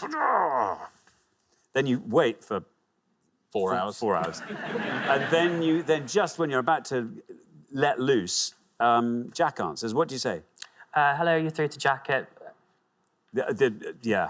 I go, oh! And then already, it's worked like a balm. I do have that effect, yeah. Yeah. Jack, I'll tell you what, Jack is a pro as well, because you know people are not really allowed to say the companies they work for. I know, what about that? But you actually did some improv. Yeah. And even in the improv, he didn't say the name of the company he was working for. That's good. It was irresponsible of you, but it was very, very good of Jack.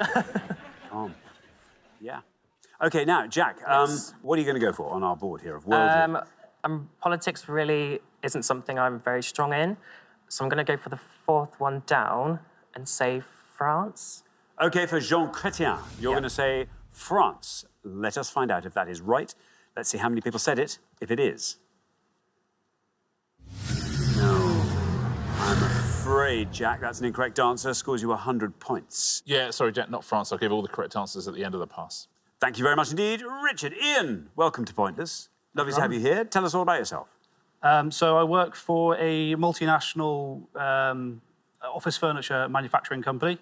And outside of that, I am a football fan, like to play football, and I like to walk my dogs as well. How many dogs have you got? 2. Very nice indeed. Are they quite well behaved? No. Do you find, because we've got 2 dogs, if they're on the lead, they're horrible to other dogs? Yes. If they're not on the lead, they're sort of fine. Do you Always. have that? Yeah, absolutely. Yeah. What is that? I have to cross the road and try and avoid other dogs. And, I know, it's we a whole sometimes thing, have to do that. Well, because if they're on the lead, they think they're protecting you. They think the lead is for you.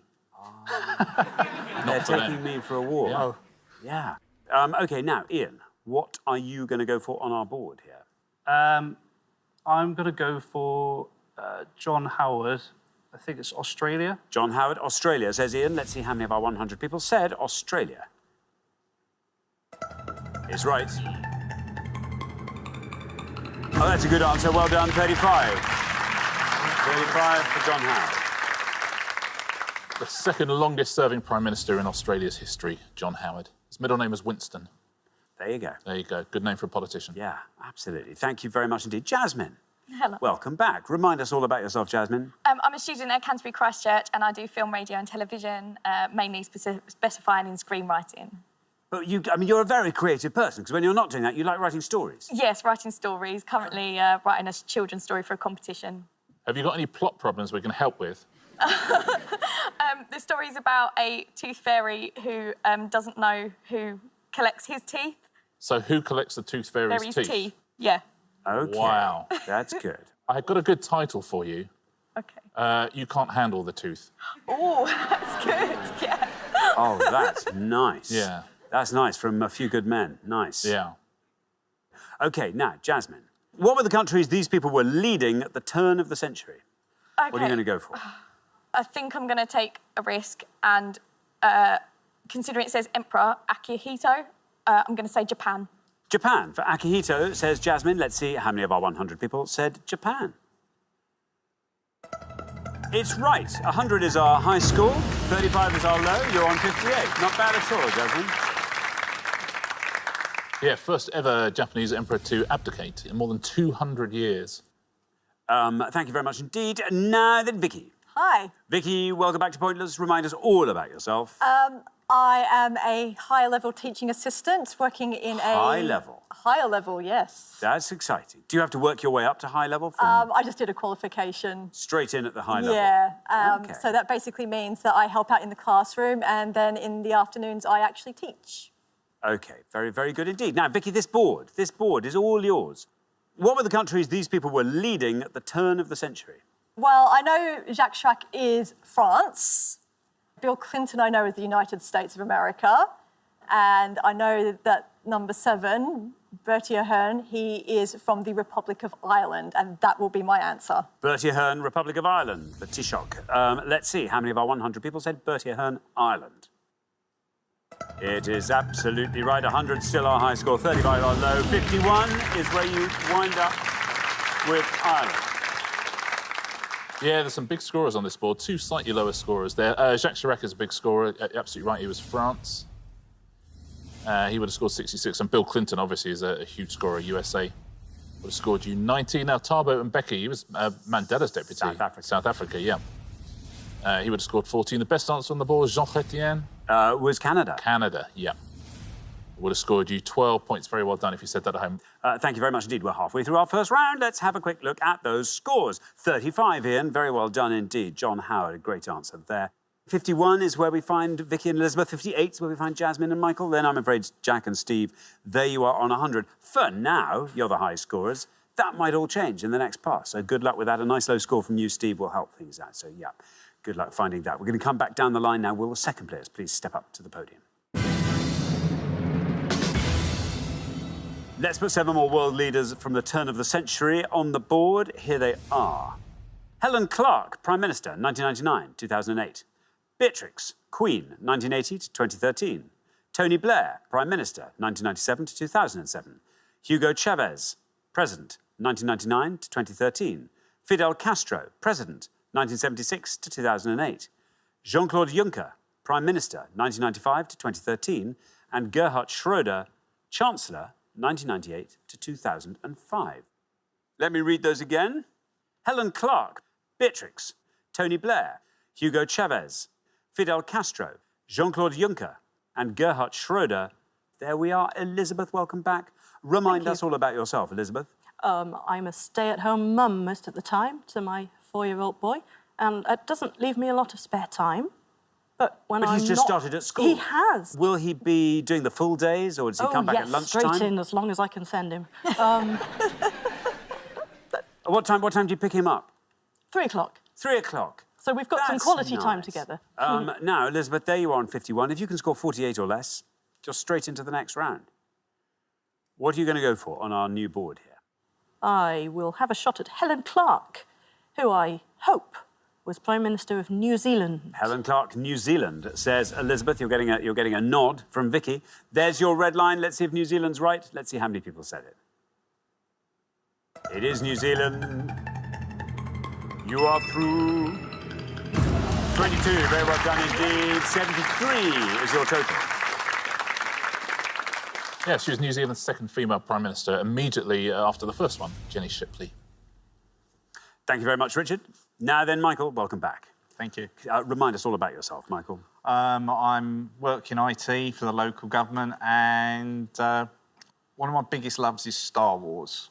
I've loved it since I was a kid, and now my house is completely full of memorabilia. What is the thing that you cherish the most of your Star Wars collection? It would be Bob. Now, Bob is a mannequin that is in my front room, and it has got a complete Stormtrooper outfit on it. I have to say, Jasmine's face is the very definition of long-suffering, I would say. Yeah. OK, now, Michael, you're on 58. 41 or less keeps you in the game. Well, 41 isn't going to be there because politics is not my strongest subject. I mean, I could guess, but I wouldn't want to risk it, so I'm going to have to go with Tony Blair for the UK. OK. That might bring Steve back into the game. We'll see. There is your red line. You're going to say Tony Blair, UK. Let's see how many of our 100 people got that. It's right. Wow, 80. 80. Could be a lot worse. Takes your total up to 138. Yeah, scores fewer than Bill Clinton there. The other 20 would have said England. He wasn't. He was, of course, UK.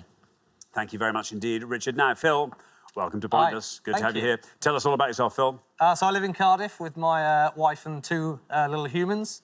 I work for a digital marketing agency.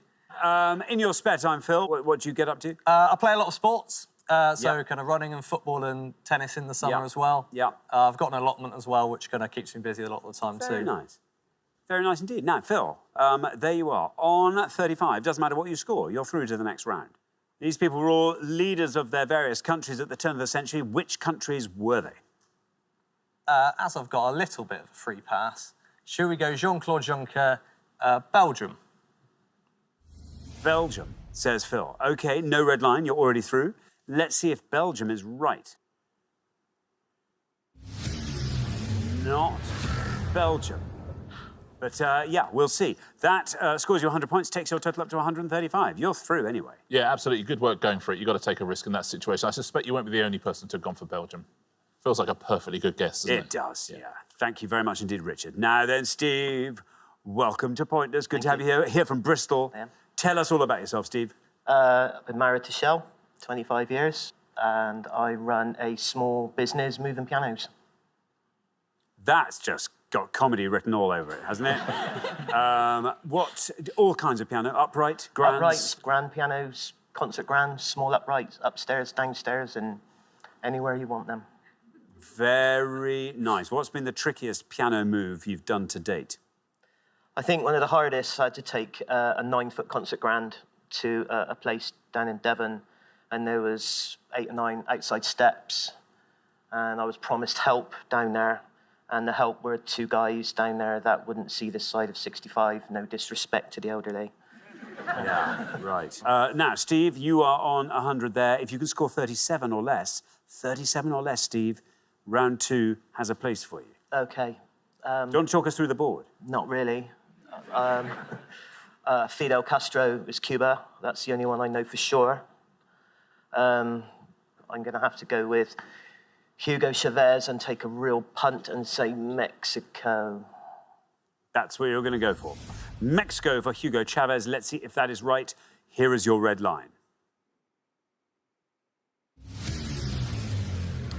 Sorry, Steve, not Mexico, but you did exactly the right thing. You had to do that there to try and keep in the game. That takes your total up to 200. Yeah, you've got to have a punt in that situation. And at least, look, the journey home will be easier because you both got 100, which is nicer. No one there. Now, where are we on the rest of this board? You're quite right about Fidel Castro. You were right to avoid him. Would have scored you too many points, Castro. Would have scored you 63. You had to take the risk. Now, Jean-Claude Juncker, not Belgium. Luxembourg. Luxembourg, yeah. 18 years as leader of Luxembourg. Would have scored you 9 points. Gerhard Schröder. Germany. Germany. For Angela Merkel, he would have scored you 51. Now, Hugo Chavez, not Mexico. Venezuela. Venezuela, yeah. He would have scored you 16. And Beatrix? Netherlands. The Netherlands. Welcome to our Netherlands viewers. 29. So the best answer on the board there was Luxembourg. Very well done if you said that. There we are. Thank you very much indeed, Richard. Well, we are at the end of our first round, which means we have to say goodbye to one of our pairs. Steve and Jack, I'm so sorry, far too soon to be sending you back to Bristol, but we will see you again next time. Look forward to that very much. Meantime, thank you so much. Steve and Jack. OK, our first category is Europe. Can you all decide in your pairs who's going to go first? OK, right, whoever's going first, please step up to the podium. OK, let's find out what our first question is going to be. We gave 100 people 100 seconds to name as many countries of Europe as they could. Richard, that sounds quite simple to me. It can't be, though, can it? Well, it's fairly simple. We're looking for any country which is either wholly or even partly in Europe. As always, by country, we mean a sovereign state that's a member of the UN. There are, unbelievably, 48 countries in Europe. Philip and Ant, before the show, you all drew lots, and today it turns out you will be starting us off. So, Ant, give me a country in Europe. The more obscure, the better. Well, geography isn't my strong point, so I'm going to go with Slovenia. Slovenia. Of course, if that's a wrong answer, you will score the maximum 100 points. Let's see how many of our 100 people said Slovenia. Well, it's a correct answer. Oh, it's good. Very good. Look at that. Well, that means that only 2 of our 100 people said Slovenia, and that gives you a score of 2. Good going. On to our next pair. Right, Nicola, what are you going to say? Alexander, I think I'm going to go for Slovakia. The other Slav. OK. Let's see how many of our 100 people said Slovakia. It's a correct answer. Oh, it's good. It's another very good one. 4. That means that 4 out of our 100 people said Slovakia. That gives you a score of 4. OK, on to our third pair. Malcolm, what are you going to say? We are looking for countries of Europe. I'll go for Liechtenstein. Liechtenstein. Very good. Let's see how many of our 100 people said Liechtenstein. It's a right answer. It's another Lowy. Oh, look at that. That means that 6 of our 100 people said Liechtenstein. I'm liking these factors of 2. 2, 4, 6, they go. All good low scores. On to our fourth pair. Jason, we are looking for countries of Europe. I'm going to go for Estonia. Let's see how many of our 100 people said Estonia. That's a correct answer. Down it goes. Fantastic.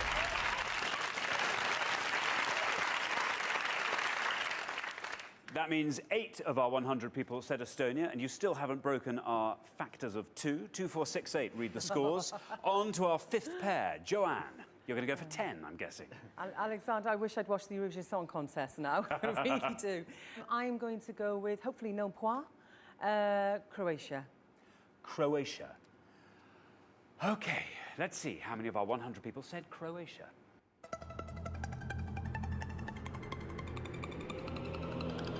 Another low scorer. Well, that means 13 of our 100 people said Croatia. 2, 4, 6, 8, 13 is where we stand. We're halfway through the round. Let's just have a look at the scoreboard, remind ourselves of where we are. Philip and Ant looking very strong on only 2 there. You keep up that low scoring and you're definitely through to the next round. Things looking a little bit more shaky for Jane and Joanne on 13. That's still a low score, but you are, I'm afraid, our front runners score-wise. So you have to score as low as you can on the next pass and hope everyone scores as high as possible. OK, we're going to come back down the line. Can the second players please take their places at the podium? OK, Jane, we're looking for countries of Europe. You are currently our high scorers, you and Joanne on 13, so you've got to try and score as little as you possibly can. I'm going to go for Poland. OK, Poland. You've got to hope that Poland is one of those answers that our 100 weren't thinking of. How many of our 100 went with Poland?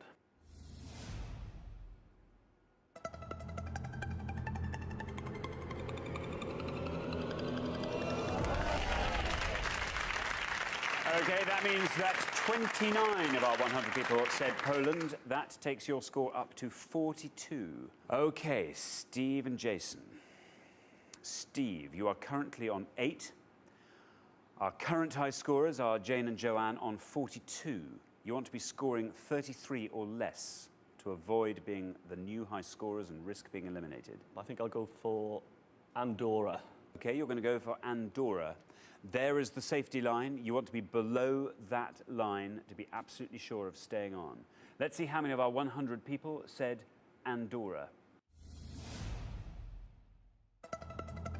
It's a correct answer.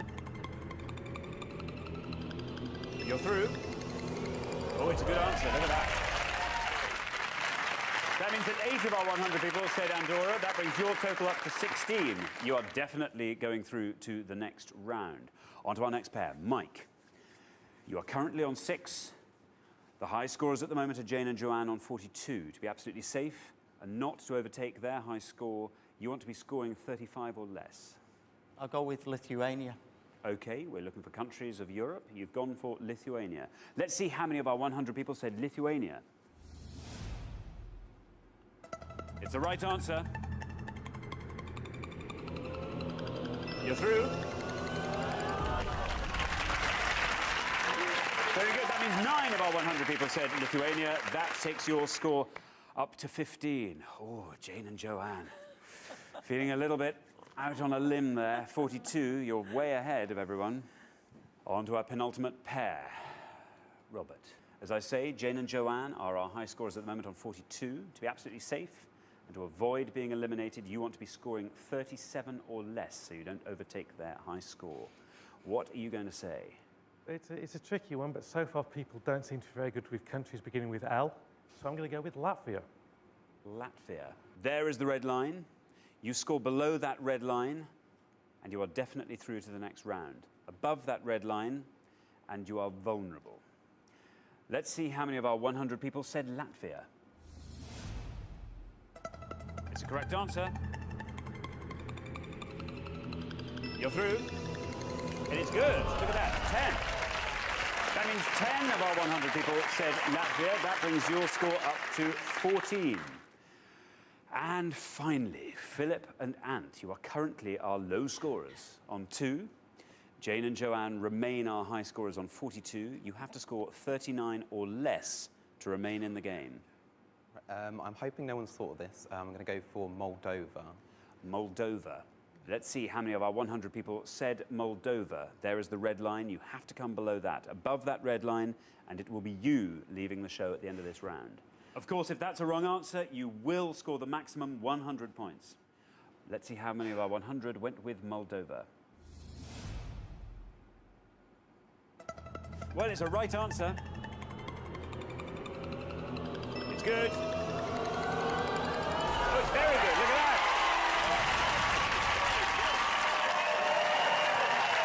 Well, that means that none of our 100 people said Moldova, and it adds £250 to today's jackpot. Now standing at £3,500.